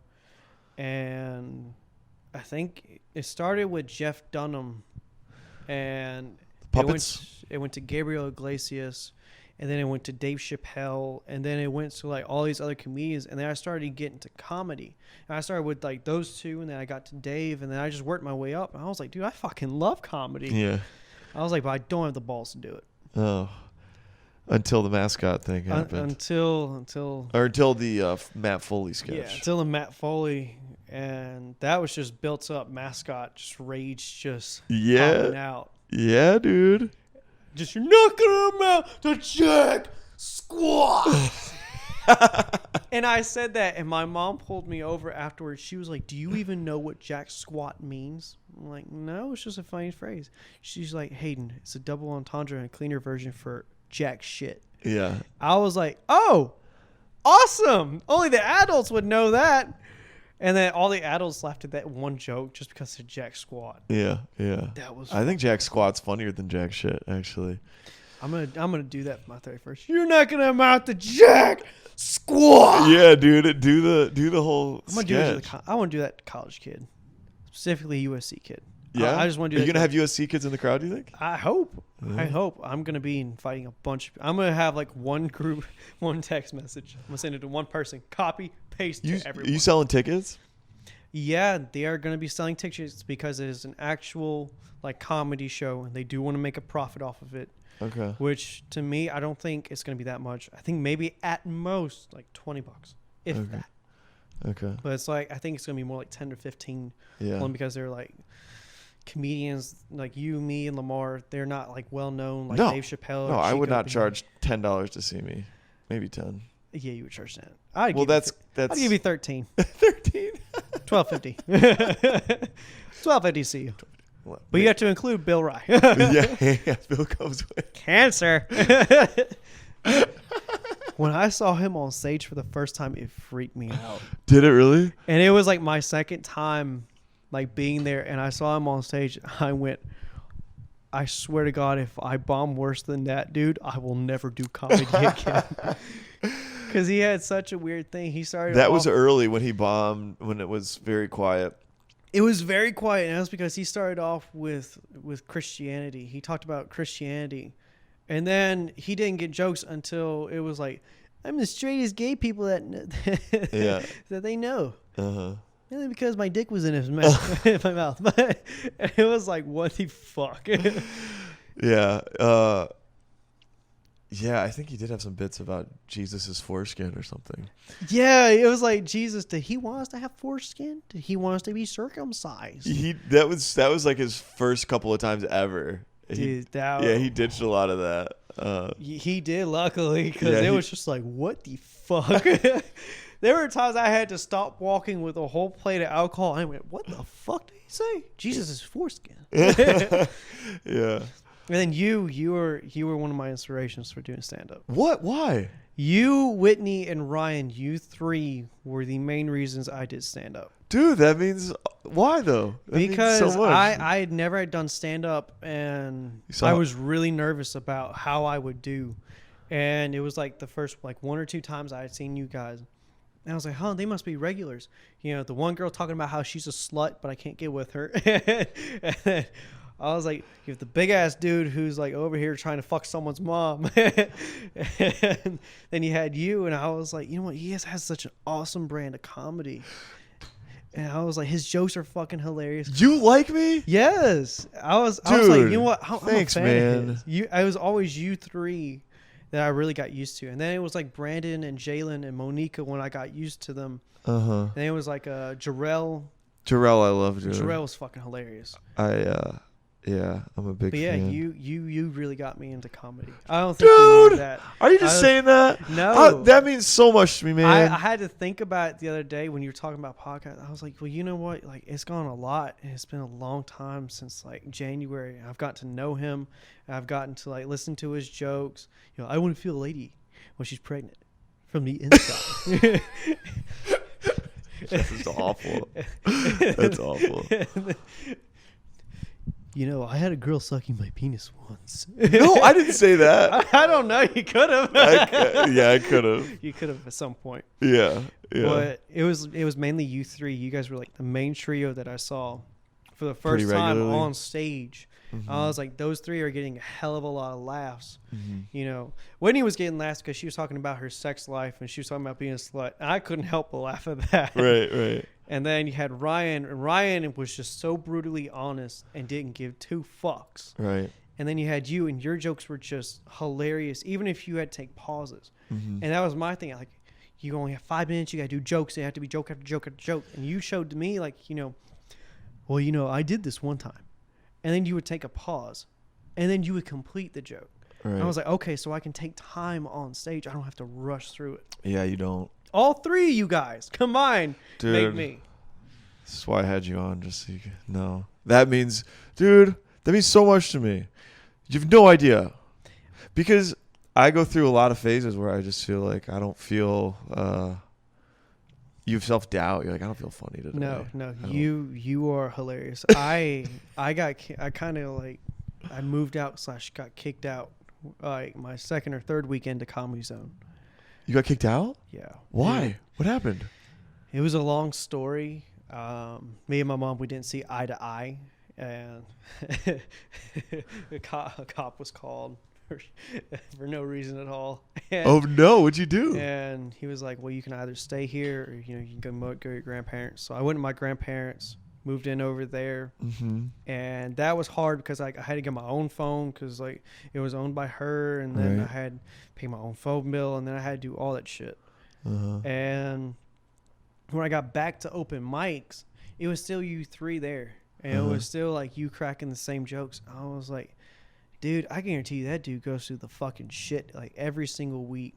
Or he probably gets booze or something, and look at him. He's still fucking happy. He's still smiling. He's still cracking jokes. Yeah. I was like, you know what? Let me try to implement that into my comedy. Let me just try to take some of what he has, a little bit of his energy, and then just put it into mine. Yeah. And then I get my 0 fucks from Ryan. Yeah. 0 fucks. I don't give a fuck what they think. Yeah. I'm on there to vent. Yeah. Yeah. That's great. You do have some of that. You do kind of have that goofy energy like I try to do. And then you really get in the audience's face like Ryan does. And then I try to be slutty like and you try to be slutty like Whitney.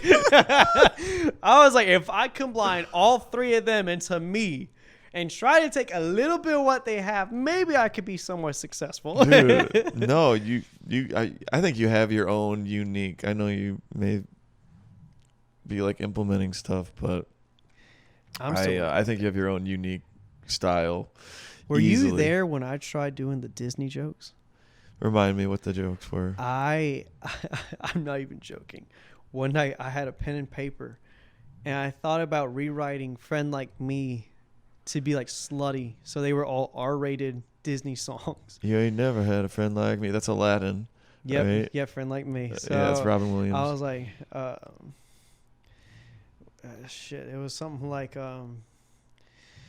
well, your husband wants to cuddle on the couch, but you really want to get railed.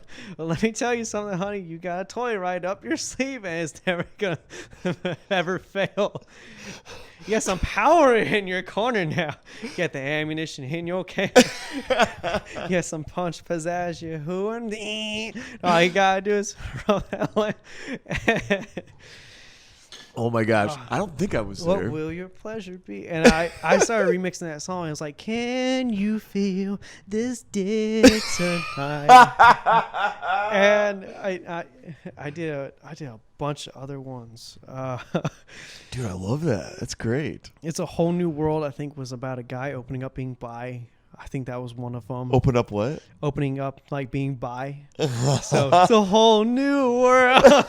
Don't you dare close your eyes. Dude, that's really funny. I had a guy like being bi. That's so I had funny. 5 of them that I had written down. Because it's like he's got a whole new... Yep. And I had 5 of them I had written down. You Got a Friend in Me. Of course. That's probably the easiest one. You got a friend in me. Yeah. So I had a few of those. That was like the first time I ever did something really risky. Yeah. And I knew I was either going to really bomb or I was. How'd it go? It kind of bombed. It kind of bombed. But that's because like I didn't have any music to go with it. Yeah. But of course, like the only one I had really written out was like the whole first paragraph. Yeah. Of Friend Like Me. Dude, those risks though are so fun to take. I mean, they are. Because that's where you get the funny stuff. And I warned the audience. I was like, I'll tell you what, I'm going to try you some new material tonight. You guys like Disney songs, right? Good, because I'm about to fuck them up for you. And I was like, get ready, because it's about to be some bullshit. Yeah. I think I might have been there, actually. Can you feel this dick Dude, tonight? I would be laughing hysterically at all that. All the joy it brings. Our hearts for once in perfect harmony. Oh, that was so great. Yeah, dude. So you can sing. How Far I'll Go. That was the other one. That was my other major one. How Far You'll Go? From Moana. And that was talking From about Moana? I don't even know that movie. I know the classic Disney it was like movies. the Hawaiian Disney movie. Yeah, I gotcha. So it was like how far I'll go, every step I take, every move I try, or something like that. And I made it like it was going rounds, how many rounds I'll go. Right. So, well, that, or I could have switched it up and been like, well, how far deep in can I go? Having a micro penis.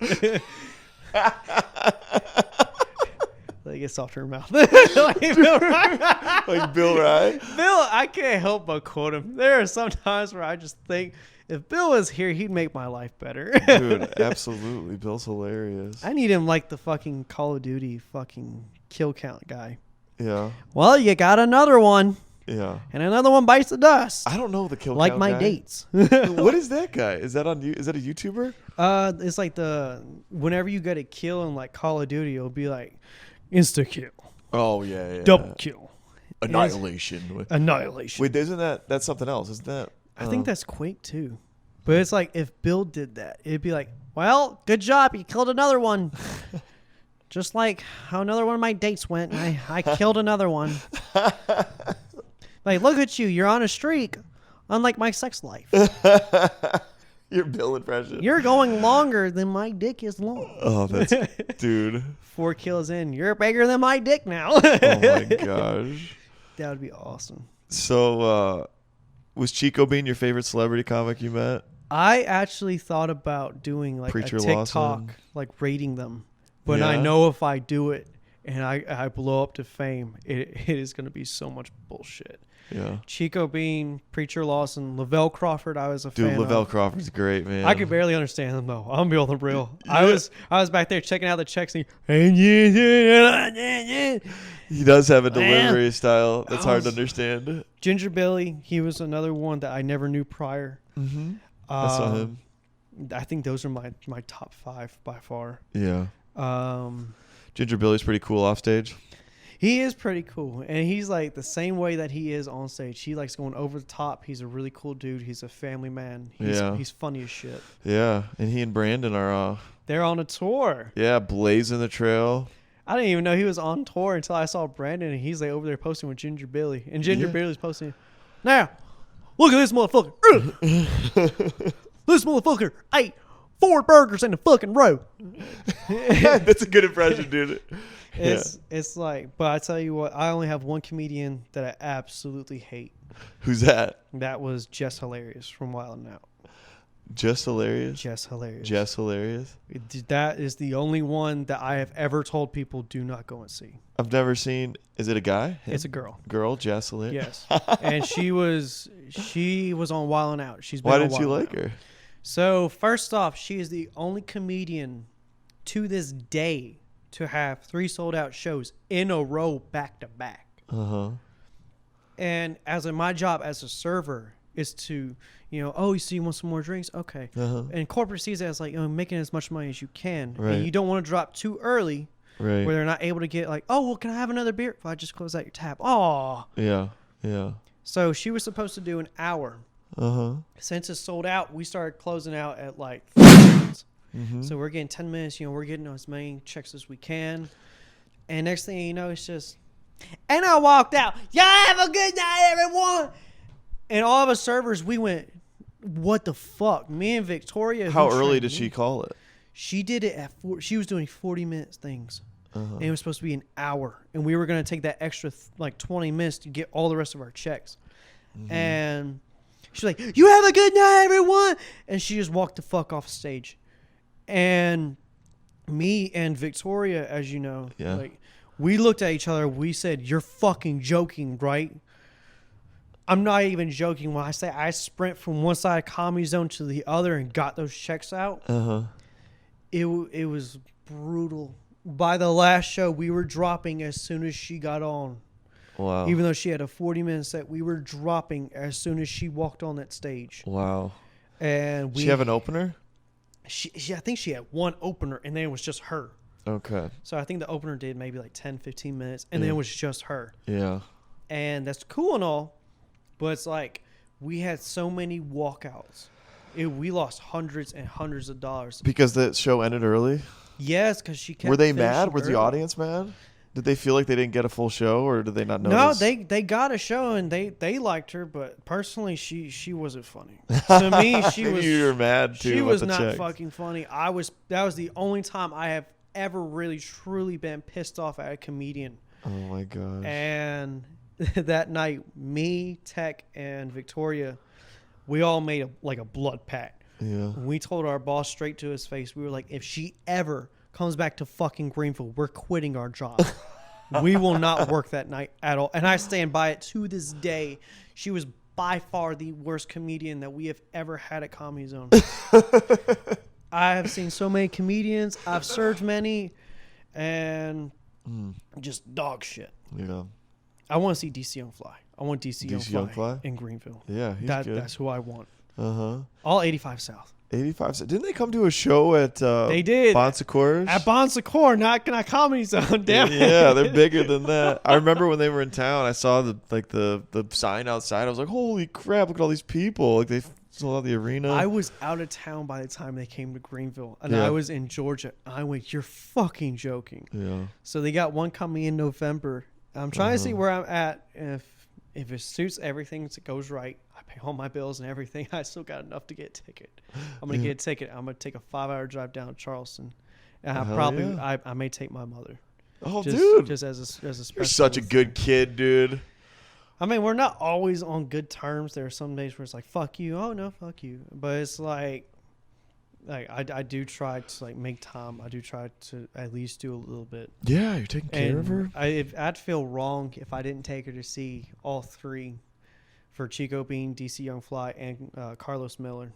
She's fan of those comics too. She's the one who actually got me into it. My mom is not a regular white mom She's at not? all. She's not a little Christian girl. She's got a tattoo on her, like a big ass sugar skull, and she listens to rap music. When I was in middle school, she got me into rap by listening to like "Lose Yourself" by Eminem. I love "Lose Yourself." And of course, I was in middle school and I was like, I want to be like Eminem. I'm gonna be a rapper. Right. It didn't go well. Yeah. It takes me a while to come up with a rhyme. But she got me into that. So nice. she, every morning it'd be like, I got 5 on it. And then the next one it'd be like 1, 2, 3 until the 4. Snoop Doggy got the Dre is at that dope. And I'd be listening to that stuff. And I started racking up a playlist, a whole rap playlist. Yeah. I still have it to this day. Yeah. Where do you think you got your sense of humor? You think you got it from your mom? Definitely my mom. Yeah. Yeah. She's funny. There are times where we look at each other during a situation and we can't help but laugh. And it's also like kind of the same way with my roommate. There are some days I'm not even gonna lie, like we're pissed off, we're stressed, we don't really want to talk to each other. A little bit arguing here and there, but it's like the first day that I got there, we had to go get groceries, and we have a Walmart less than 5 minutes away from the apartment.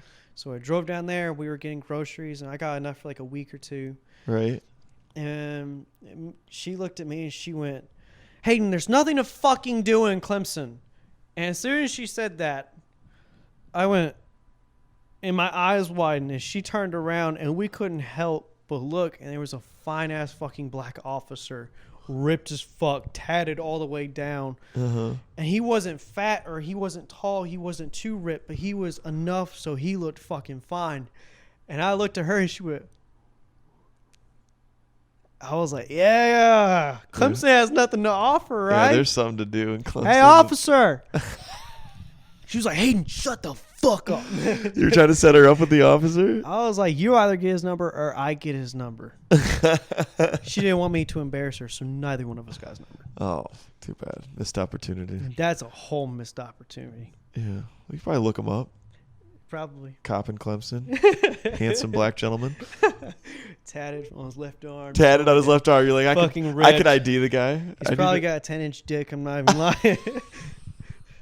Yeah, that's my roommate right now. How about you? She's single too. She loves black guys. Dude, that's so funny. You should. Oh my gosh. Yeah, when I did that pillow joke, she got a little bit pissed off. She was like, You did not throw that fucking pillow in the goddamn kitchen." I was like, "Yeah, that's true. I didn't throw it in the kitchen." However, they don't know it. Right. I was like, "Yeah, you're able to overreact." And that's why I told Lamar, because that was his first time going up. And I was like, it doesn't have to be 100% true. You can make up a whole fucking story. I could say I got head. Does Lamar have the dreads and yeah, he was leaning back towards the thicker guy. Yeah, dude. He was really nervous about going up. Yeah, of course. And I couldn't blame him. And I'm trying to get him a little bit trained so that way he can at least do like 5 minutes for my comedy show. Yeah, dude. Hell yeah. And he was really fun, really nice. This first joke with the Karen didn't really go well. And then when he mentioned catching him and my roommate catching his brother jerking off in the living room, that's when everyone started to be like, okay, so this motherfucker's funny. And Monique is in the back, keep flashing him with just the light. Right, yeah, because he kept going. And he didn't know when to stop. I remember then he sat there and he saw it, and she started playing the music. He went, "Oh, I'm sorry." And he just put the mic back. I was like, dude, I'm sorry. That's how you want to end it? Yeah. This is being posted to social media, and you're going to do that.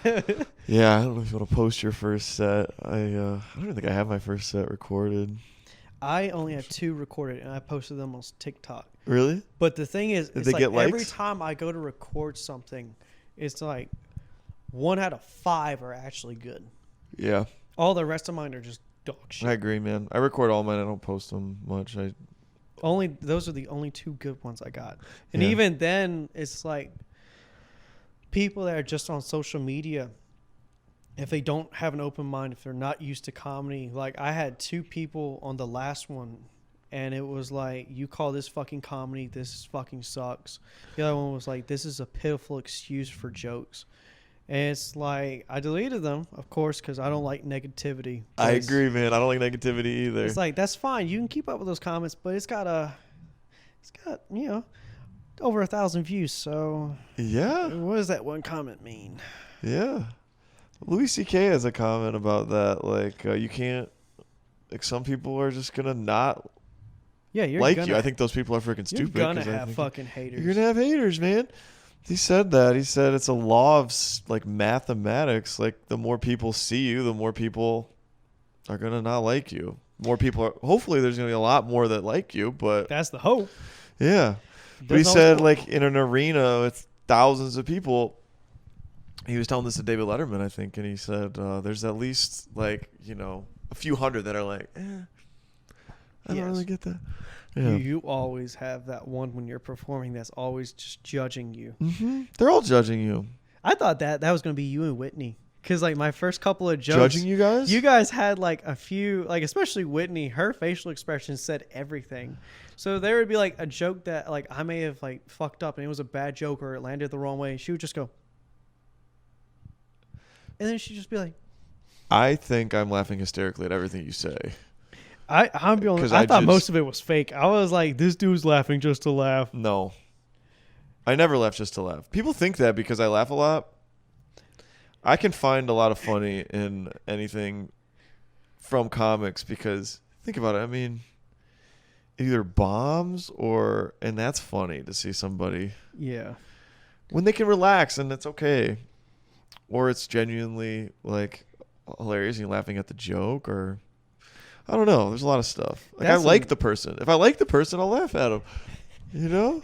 That makes me so happy. Hayden trying some shit. Like, I give my celebrities approval on a podcast. Dude, oh my gosh. Celebrities approval. Oh, I'm so loved. Just wait until Whitney sees this. She doesn't watch it. She refuses to watch it. Don't worry, I'll send Whitney's... her the link. I am going to send her the fucking link. No, dude, you knew I thought this because you saw on Ken's episode when I complimented you. I was like, Hayden, dude. I'll be on the I didn't watch the entire thing, but I was fast forwarding it because I was at work. I was like, oh, cool, he's interviewing Ken. That's awesome. And then I sat there and I got to like 40 minutes, 30 minutes. Mm-hmm. And it was like, yeah, that dude Hayden, Hayden? Oh, yeah, Hayden. Yeah. That dude gives 0 fucks. And when I heard that, I was at work and we had guests and I was fucking rolling. And they were like, Hayden, what are you laughing about? I'm like, dude, look at this. I got mentioned on a podcast. This is fucking awesome. Yeah. And I was so happy and I just couldn't help but continue watching. Yeah, his nickname's Superbad, bro. Yeah. And it really is. Every time that I'm on the schedule and I show up, it's Superbad as one of the sections. Yeah, dude. I'm glad that made your day. I mean, this podcast is small and everything, but dude, it's really not. You get thousands and thousands of views. No, on really some of those clips that it had, but we're still tiny. But dude, I mean everything that I say. Like freaking yeah, dude, you're hilarious. Like I'm jealous of how naturally funny you are. Like it's freaking great, dude. I was actually nervous because the first couple of times I went on, I was bombing, but I was also learning. Mm-hmm. And I was like, well, if I did this joke a little bit differently, let me try it like this way. Mm-hmm. And by far my favorite joke is it's a real joke. It's true. It's an actual nightmare of mine. Yeah. And it's my grandfather with condoms, because that is actually something he would say, and it scares the fuck out of me. Your grandfather with condoms? What did he say again? So it's like, it's an actual nightmare of mine that I had one night, and I literally woke up and I was fucking screaming and panting, and it was horrible. But basically it's me going into a CVS. Uh-huh. And at the time I didn't have my own car. Okay. So he would either have to go with me or he would allow me to use, one of their 2 vehicles to go to the store. Uh-huh. And it's like, if he went with me and he finds me down the aisle with condoms, and it's like It's like he looks at me and he goes, what are you looking at? Condoms? Well, I tell you what, back in my day, we didn't have condoms. We had this game called Pull Out. It's like, how did you play that? Simple. You fucked a girl, you pulled out, you won. If you lost, well, 9 months later, you're daddy. Daddy, yeah, sandwich bag and a rubber band, but that was always a 50-50. It would always burst. And it's like, that's a true nightmare that I had, and I actually woke up just... So in your dream, your grandpa was saying all that stuff? Yes, and what scares me is he really is like that. He talks old school. Yeah. And it's nothing bad, If you but it's the dreamed it, yeah. fact he is honest, he is upfront, and he gives zero fucks about what is going on Yeah.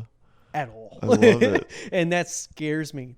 Yeah. And when I make That's where fun you of got him, it from, bro. when I make fun of him about, him selling me like a pimp, like that was one of my older jokes, was like him being a pimp, because we would go to Lowe's or Home Depot and there'd be some cute girls, they'd probably be getting something for their dorm, and me being like, hey, you girl single, huh?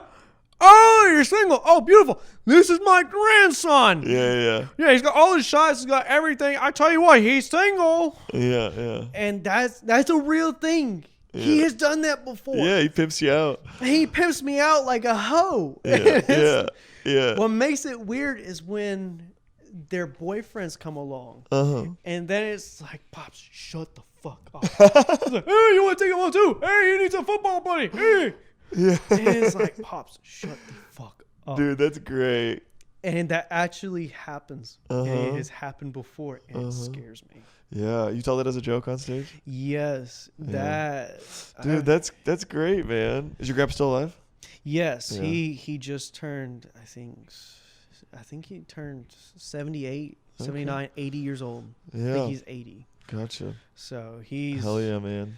He's awesome. I tried getting a fundraiser going, and I was raising money to get him like a muscle car, like a brand new muscle car, because he was a former race car driver.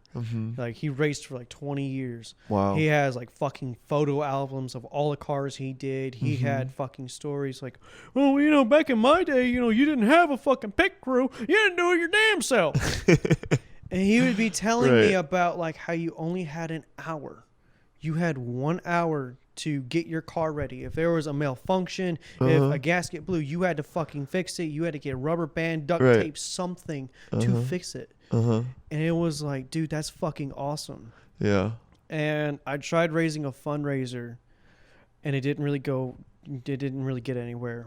But he had never driven a brand spanking new muscle car off the lot. Everything he had was pre-owned, and I was going to save up for like a Challenger or a Mustang or a Camaro or something like that, and it just didn't get anywhere. Yeah. So hopefully, my hope is I can at least try, work harder. If I get me a brand spanking new car, which my goal now is to get me like a brand new Challenger. Okay. That is my goal. I've got my dream apartment. I've got I got a car right now. But we're not guaranteed tomorrow.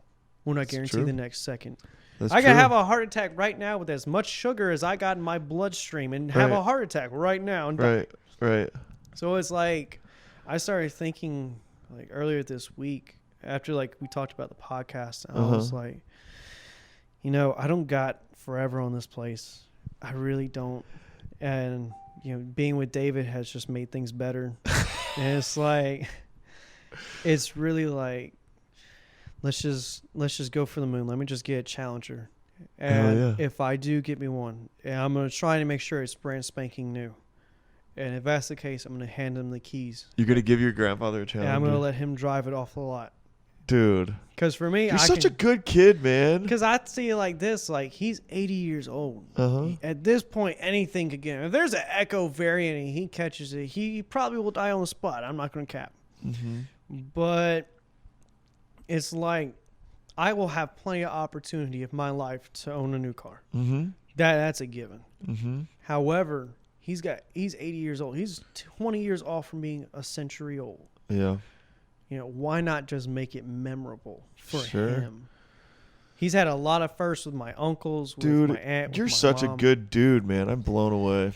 I try not to be that selfish, but that's also like my downfall. Yeah. Because like I'm way too nice to people. Yeah. And so like I get called like an ass kisser and all this other shit. And it's like I'm not that. It's real though, right? It's real, but my mom raised me and my dad raised me to be like, a Southern gentleman. Uh-huh. Mainly my mom. My dad is from Pennsylvania, like 20 minutes from Philadelphia. Okay. Like, he's like Ken, so he's like straight from Pennsylvania. Mm-hmm. And he wasn't really born and raised in the South. Mm-hmm. And that's a whole different thing. Yeah, sure. And it's like nowadays, this generation is just fucked. Yeah. It is fucked. They sit there. When I was raised, it was yes, ma'am, no, ma'am, yes, sir, no, sir, please, thank you, hold the door for the elderly, the pregnant women, and the children. Mm-hmm. It was basic shit. When you're out on a first date, always pay. Always pay first. Don't ever let the woman pay first. Right, exactly. But, especially with 21st century, mm-hmm. it's different. With the 21st century, it's like, I had one friend, she would not allow me to pay for shit. Right. Okay, that's perfectly fine. It's Mm-hmm. not a date. You want to pay, even though I'm all about paying, you go ahead. Right. So it's like when I teach my kids, I want them to have those Southern morals. Mm-hmm. Yes, ma'am, no, ma'am, please, thank you, all that. But at the same time, kind of be like half woke. Yeah. Unlike this modern generation where it's PC, Yeah. politically correct. Yeah. You are not white. You are Caucasian. Yeah. So it's like I'm trying to instill a little bit of that. Like, it's okay to, not be like a big manly man. You don't have to be ripped. You don't have to be. No. You don't have to have a big dick. Ask your mom. Just ask your mom. Dude. Oh, that's funny. Yeah, dude. That was always my fear as a kid, was having a small dick. I'm not even joking. Because, I didn't have the talk until I was in middle school. But every other dude had the talk. I was, one of the only people who didn't know what a vagina was, what a penis was. And finally, they sat me down. I was like, well, yeah, this is for, sex ed or whatever that is. Uh-huh. And then they finally sat down. They were like, well, a woman has a vagina and a man has a penis. Uh-huh. And I started watching porn. I haven't been able to stop. Oh my god! Yeah, porn's pretty. You're addicting. watching Pornhub Live. All your favorite models in one place at the push of a button. But you had insecurity if your penis was big or not. And then I started watching porn, and then it was like, dude, these people have monster cocks. Mine is small. I had never done any of that, and it was like, what the fuck? It was like, man, what if mine is just like a micro penis? What if it's only 2 inches? Oh my gosh, dude! I was so scared about that. And I think most guys wonder where they stack up.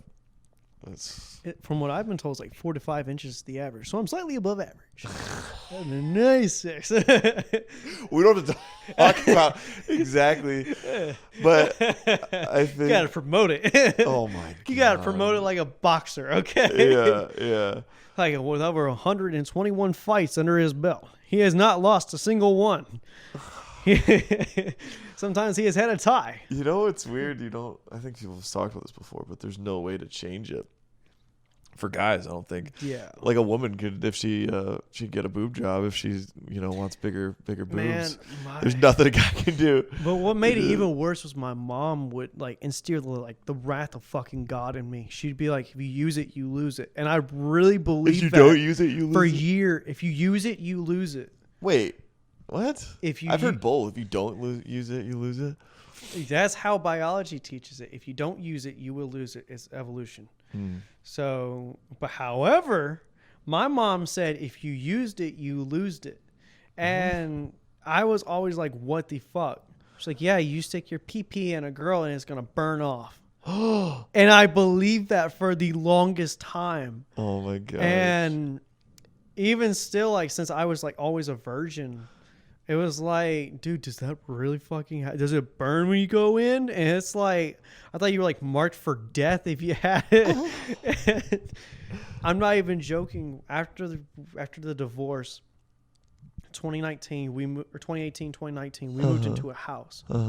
And after we moved into the house, she basically knew all of my senior class. Right. From JC. She knew everyone. And one of them, she was on the phone and she was like, hi, Tyler, how are you? Uh-huh. I said, what the fuck, Tyler? You mean like Tyler Lowe that I go to school with? It's like, Hayden, shut up. She's like, oh yeah, you're doing good. How's the girlfriend? Oh, you don't have, okay. There's some protection. Just hit it and quit it. Just hit it and quit it. And she was just telling me a second ago, you use it, you lose it. And she was telling this dude to hit and quit. I was like, where the fuck do you align? This is your mom? Yes. Oh, wow. I was like, where do you align with this? You just don't want me to get laid or something? You want to be a 4-year-old virgin? Get my chest waxed. Oh, God. Yeah. Like, you're done in 2 seconds.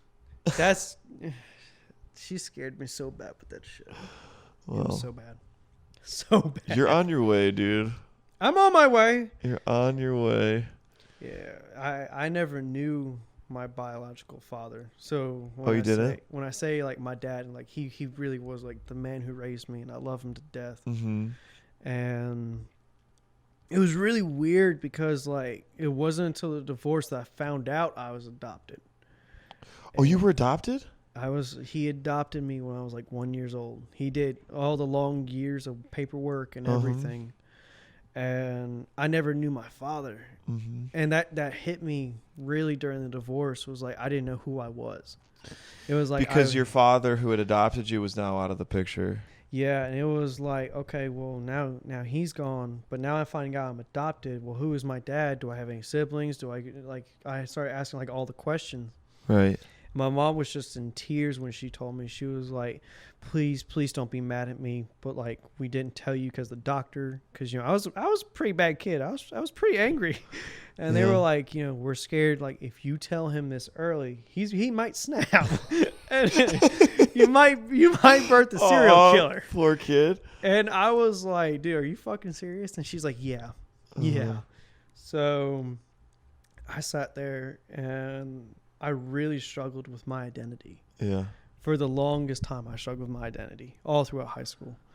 And finally, after I graduated, I just kind of came up with the ideal that, like, it's not my blood that makes me who I am. It's not, who adopted me. It's what I do. It's what I perform. It's what actions I take in life that make me who I am. Sure.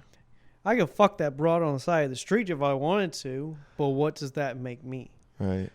And I started coming to grips with like my own identity. Like, okay, well, he may not be like my biological father, but he's still my dad. Sure. My brother, he wasn't like my full brother. He was my half brother, but he's still my brother. Right. And that really struggled with me for the longest time. And the main reason, like, I use Creed as a stage name, Hayden Creed, is so that way, like, neither one of them, because I was born Rodriguez. Okay. And then I was adopted as Sanders. So I don't want either one of those, like, family bloodlines to, like, get stained if I do some shit. I don't want to be on the news, be like, fellow comedian and multimillionaire Hayden Sanders was recently arrested. Born Hayden Creed Rodriguez. He come to find out he was adopted. So where did Creed come from? I got Creed from actually from like a movie. It was Rocky originally. Apollo Creed. Apollo Creed. And then they had the spin-off film in 2015, which I connected with the most, which focused on Apollo's illegitimate son. And his name was Adonis Johnson, but he didn't take up the name until he had his first full professional fight towards the end, where it was like, you have to take the name in order to take the fight. And it was like, he went from like being his own person to, taking up his name. So I was like, you know what? Fuck it. I'm not going to go as Napoleon Dynamite. Let me just be like Hayden Creed. Yeah. I like that, bro. It just kind of stuck. Yeah. Hayden Creed. Hayden Creed. And that's what's on my kickball jersey is Creed. Yeah. So it's either that or it's Halloween or some shit. Yeah. Speaking of which, what time is it? Yeah, what time is your kickball thing? Practice start at 5. 6? Practice started at 5? Yeah. It's 6:30, dude. Oh, well, shit. Oh, well, I missed it. Dang it, dude. I'm sorry. No, I'd rather be here with you on this podcast. Well, it started at 5? Yeah, it don't matter. Dang. Even then, I'm still a hell of a runner, hell of a kicker. Yeah, well, I gotta run here in a little bit too now, but that's fine. Dang. Oh, we have so much fun as comedians. So much fun. I love pulling a Becky. I love pulling a fucking Becky. What? Oh my God, we're gonna have so much fun. I actually thought Whitney was gonna be that way. You thought Whitney was gonna talk like that? Oh my God! Like you have God. such a tiny dick. That was my thing. She doesn't talk like that. That was my thing. If like I'd fucked her or something. That was my fear. It was like if I went that far. Was she gonna make fun of me if I had a tiny dick, and then make fun of me on stage? Yeah, I'm dating this guy, but he's got a really tiny penis. So I fuck other dudes when he's not home. Oh my gosh, dude! And then she'd probably lead up to something like, he knows, but he doesn't know. Yeah. He knows that I have guy friends, but he doesn't know I fuck him on the side. Oh my god! And that always scared me. Yeah, that's not a good look. And then y'all would go to the bars. Y'all would go to the bars after the comedy shows. Yeah. And then I would love for you to have been there, but they carded you. Yeah. And I didn't know that until I was escorting my 2 female coworkers. Mm-hmm. And they were going down to the bar, and I was like, okay. They were like, Hayden, just walk with us and just go with us from there. Uh-huh. And I walked them down to like a pub, like right down the street. Uh-huh. And, we crossed the line. And of course, they're like, yeah, you have to have an ID in order to get in. I was like, just to get food and stuff? Like, dude, I just worked like 6-hour shift. Right. I haven't been home all day. And we're like, whoa, sorry, we got to card you. Yeah, yeah. So, but nah, I would have loved to have started drinking and then have Whitney. And she'll be back, dude. That's what I'm hoping. I'm really hoping. I'm really hoping to spend time. Eventually. She told me she would. I'm really hoping to spend time with her, just like you are. We'll yeah, dude, I kind of miss Whitney. Yeah. We'll have a 3-date. Yeah. You and her, and then I'll just butt in every now and then. And we'll work on it afterwards. We'll work on it afterwards, and we'll see if you want heads or tails, and we'll flip a coin, and who knows? Maybe we'll land in the middle. Oh, dude, yeah. But yeah, and we'll definitely still be going out to Sharky's and stuff afterwards, after the 31st. And does Ryan go out with y'all? Sometimes. I mean, he's a dad, so he's got, responsibilities. Same with, what's his name? Ken, he's... yeah, Ken's got like 4 kids. Yeah, I always try to get him to come out, but he's like, dude, he calls, man. Dude, you and Ken are both so nice. Like, we try to be, especially... Super cool. Very fun. I had never done serving. I had worked at Outback. Okay. My entire job career is Freddy's, Outback, Comedy Zone, Stone Pen. Those are the only jobs I've ever had in my entire life. Yeah. And I worked at Outback, and I was a host. Mm-hmm. But then they made me a busser. Mm-hmm. I'd bus off the tables. Mm-hmm. And then they had me in to go, and they were trying to move me in like 4 different places in like 2.5 months. And I was like, dude, fuck that. So I was really skeptical coming to like a serving job. Yeah. I told Stacy that for my first interview, and I didn't even know. He was like, "I'm hiring you." And he worried me because all I knew was I was meeting Stacy. I had his phone number, and that's it. I didn't know what he looked like. None of that. I didn't get a last name, nothing. Right. And he was like, "Meet me at Kilpatrick's." So I'm right there by Kilpatrick's and Comedy Zone, which are right next to each other. And I see this old dude, looks stressed as fuck. He looked like he could buy a crane on crack. Okay. Yeah. He's got frizzled up hair in the back, and he's just got a bald spot right there. And it was just like, I let 10 minutes pass, and I was like, I'm pretty sure it's Stacy because he's got a lot of shit with him. He's got a bag and everything. Yeah. And I went up to him. I was like, "Hi, you wouldn't happen to know like Stacy?" He's like, "Yeah, I'm Stacy. What's up?" I was like, "Yeah, I'm here for an interview." He's like, "Okay, come inside. Howard, I'll talk to you later." And we went inside, and we went on that little like VIP area. And he was like, "So I got to make this real quick. What are you looking for? What were your job experiences?" I was like, "Well, I work at Frey's Frozen Custard, and I'm trying to get a second job so I can just kind of help out." He's like, "Okay, so what's Frey's Frozen Custard?" I'm like, "Well, it's a fast food place." Like, "Okay, I tell you what, I don't really have much time right now. When can you come in?" To start. He was like, "Yeah." I was like, "Wait, to like start or to like for another interview?" He's like, "Yeah, to start.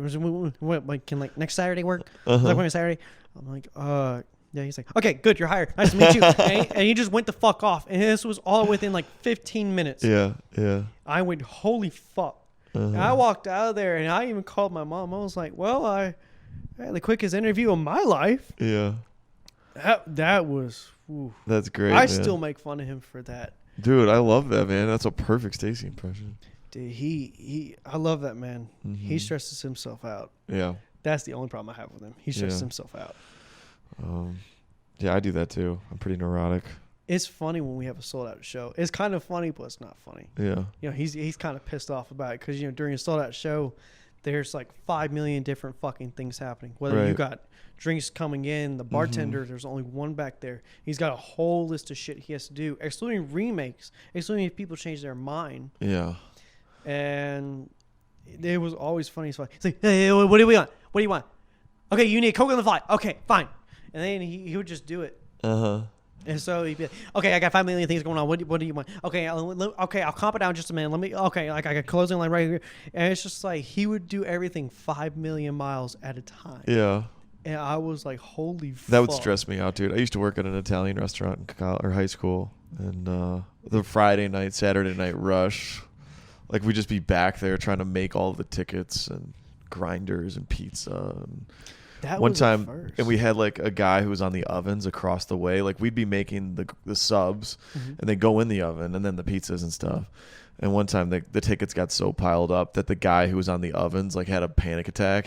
Dude. He freaked out and he said, "Oh, I'm done." And I think he swore or something.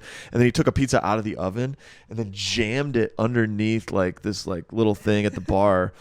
Like there was like this thing where you had like all the pizza boxes on top of, and then like those like the area where you cut the pizzas, and he just broke off the handle in front of everybody. The register's right there, so like all the people in line could see that the guy on the ovens lost his shit, and he just stormed out. And then Troy, the manager, who's even keeled, he's kind of like anti-Stacy energy, and he was just like, all right, I'm going to get on the ovens, we'll figure out how to make this work, we'll duct tape the thing back together. Those are the favorite kinds of bosses, when they sit there and they're like, okay, well, super chill happened. So chill, let's do it from here, like suspiciously chill. Like I opened up that phrase, Frozen Custard and Anderson. I'm one of the original team. I'm the last original team member left there. One of the OGs, bro. I am literally an OG. And when we opened that place, it was fucking wild. I was not prepared. They didn't prepare us. Yeah. It was a friends and family, and we didn't do a lunch, but we did a dinner. And we had a line all the way out. We had to take people out from the lobby that we had designated, the extra people, to go out there and direct traffic. It was fucking awesome. Yeah, dude. I like your life experience so far. What's the best piece of advice you've ever received? It's the last question I ask usually.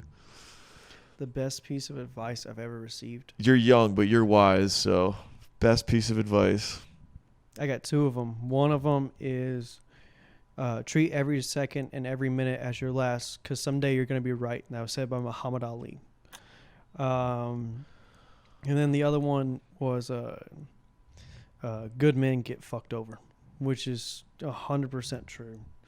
You know, I'm kind, I'm outgoing, I try to be selfless. You know, those are some times where I'm a little bit selfish. I'm not gonna lie. There's some times, but it's like good men get fucked over. That one has stuck with me my entire life, and it's like every time something bad happens, there's always something to counteract it. There's something good on the other side of it. There's always something else. Like I started Comedy Zone, even though I got kicked out. You know, that was cool.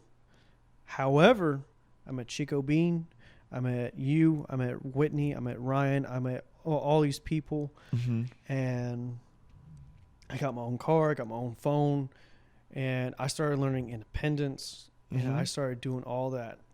Whenever it's like I had to break up, like my last one, you know, she moved up to Michigan, and it was cool and all. Where in Michigan? Marquette, because she went to North Michigan University. Wow, Northern Michigan. Yeah, she's from... We played against them. Are you serious? Football. Yeah, I went to Hillsdale in Michigan. We played against Northern. Damn. Small world. Anyway, continue. This is about your breakup. She broke up with me, and I was down at a store opening in Georgia, and that one fucked me over really bad. They were not prepared. Corporate just kind of rushed it, and it didn't go well. And then I got back. I moved into my apartment. And, I apologized to her. I was like, I'm sorry I haven't been able to text you a lot. I'm sorry about that. Mm-hmm. I've been moving into this apartment. I just got back from the store opening. Mm-hmm. And I had the weirdest breakup call in my life. She called me at like 11 o'clock at night as soon as I'm about to go to bed. And she's been trying to say something. I'm like, hello? Yeah. What are you trying to say? She's like, I'm breaking up with you. Oh, no. I'm like, do you mean like data-wise, or do you mean like actual breaking up? And she was like, no, like actually breaking up with you. And she followed that up with 2 questions within a 10-minute period. And she said, 1, can we still be friends? I was like, I don't know. And then the second one was, we worked together. She's like, well, do you think it'd be all right if, I came back in December? I'm like, dude, you just fucking broke up with me. How the fuck am I supposed to take this? Right. And then I found out, like, she'd been wanting to get back on Tinder, and she had, like, went and saw her ex. And I'm sorry, dude. yeah, it's good. Good men get fucked over. That's cool and all. I mean, but that shows me, like, where your loyalty lies. If you couldn't handle long distance, that's fine.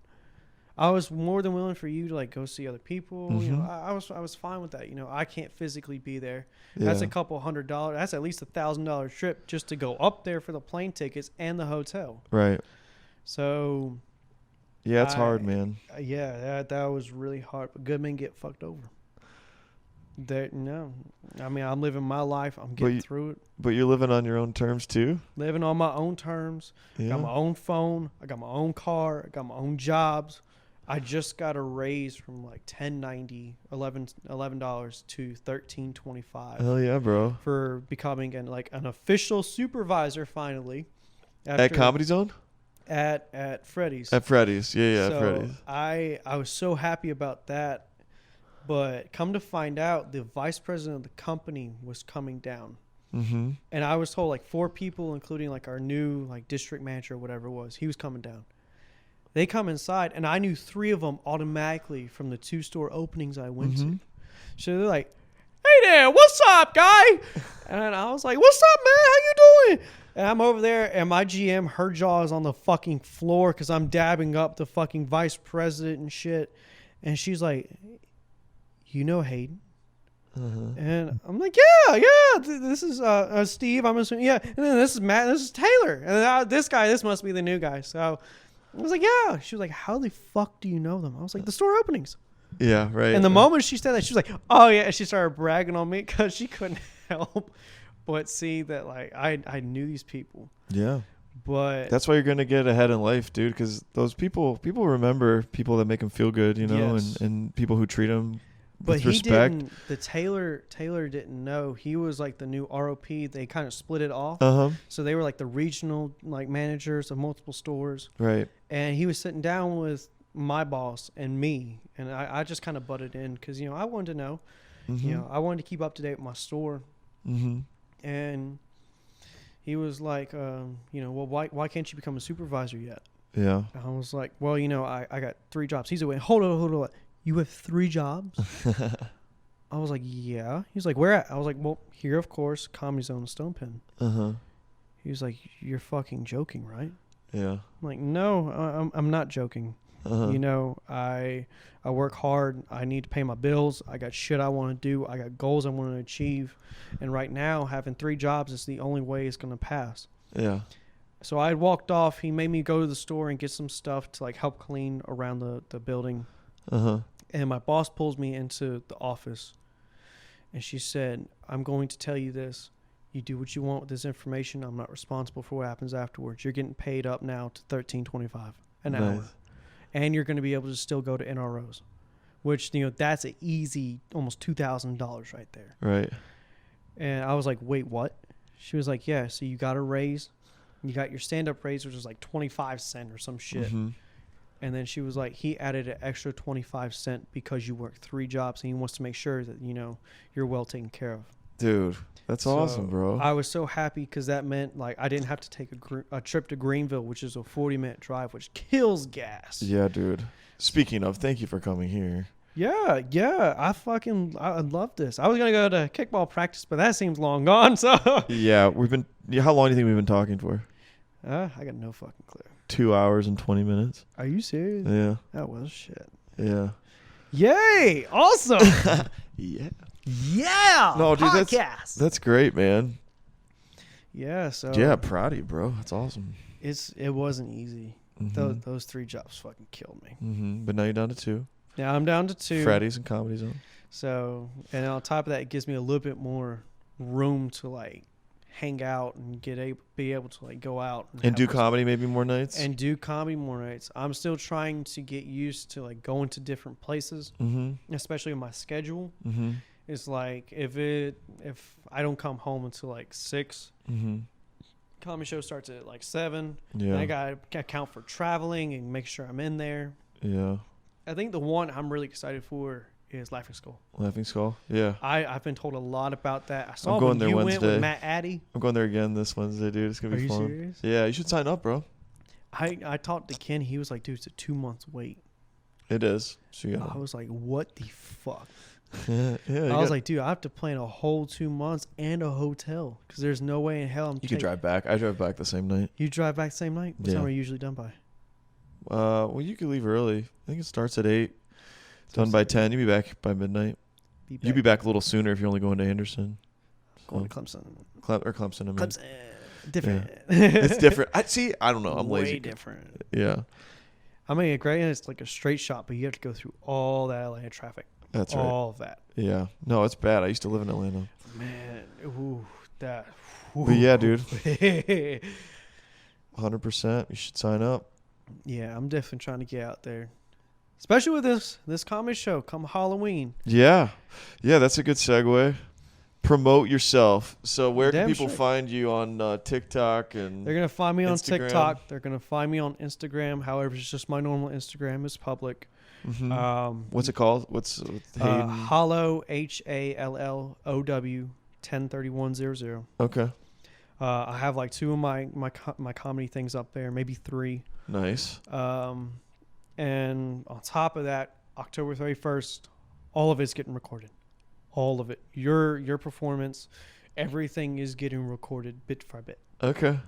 So I'm definitely going to post that to YouTube. TikTok, it makes you only do like 2 minutes at a time, so that'd be a hell of a lot. Yeah, for sure. But I'm going to cut it down bit by bit, one for the other comedian, one for you, one for me, and then I just have the whole thing posted on YouTube. Sounds good, man. Sounds good. Damn straight. All right, dude. Well, we can wrap it here, but dude, awesome. I appreciate your perspective, and I had fun, dude. This was great. You're hilarious. Michael Cera is making an appearance October 31st. Michael Cera? Michael Cera. The real Michael Cera? The real Michael Cera. I managed to talk him into it, and it took a little bit of money, but you know, I got him to come. So. Yeah. You heard it here first, people. Michael Cera first. at the Comedy Zone. Michael Cera. Yeah. Scott Pilgrim. Scott Pilgrim versus the world. All right, guys. Thanks so much. We'll see you next time. Bye, guys.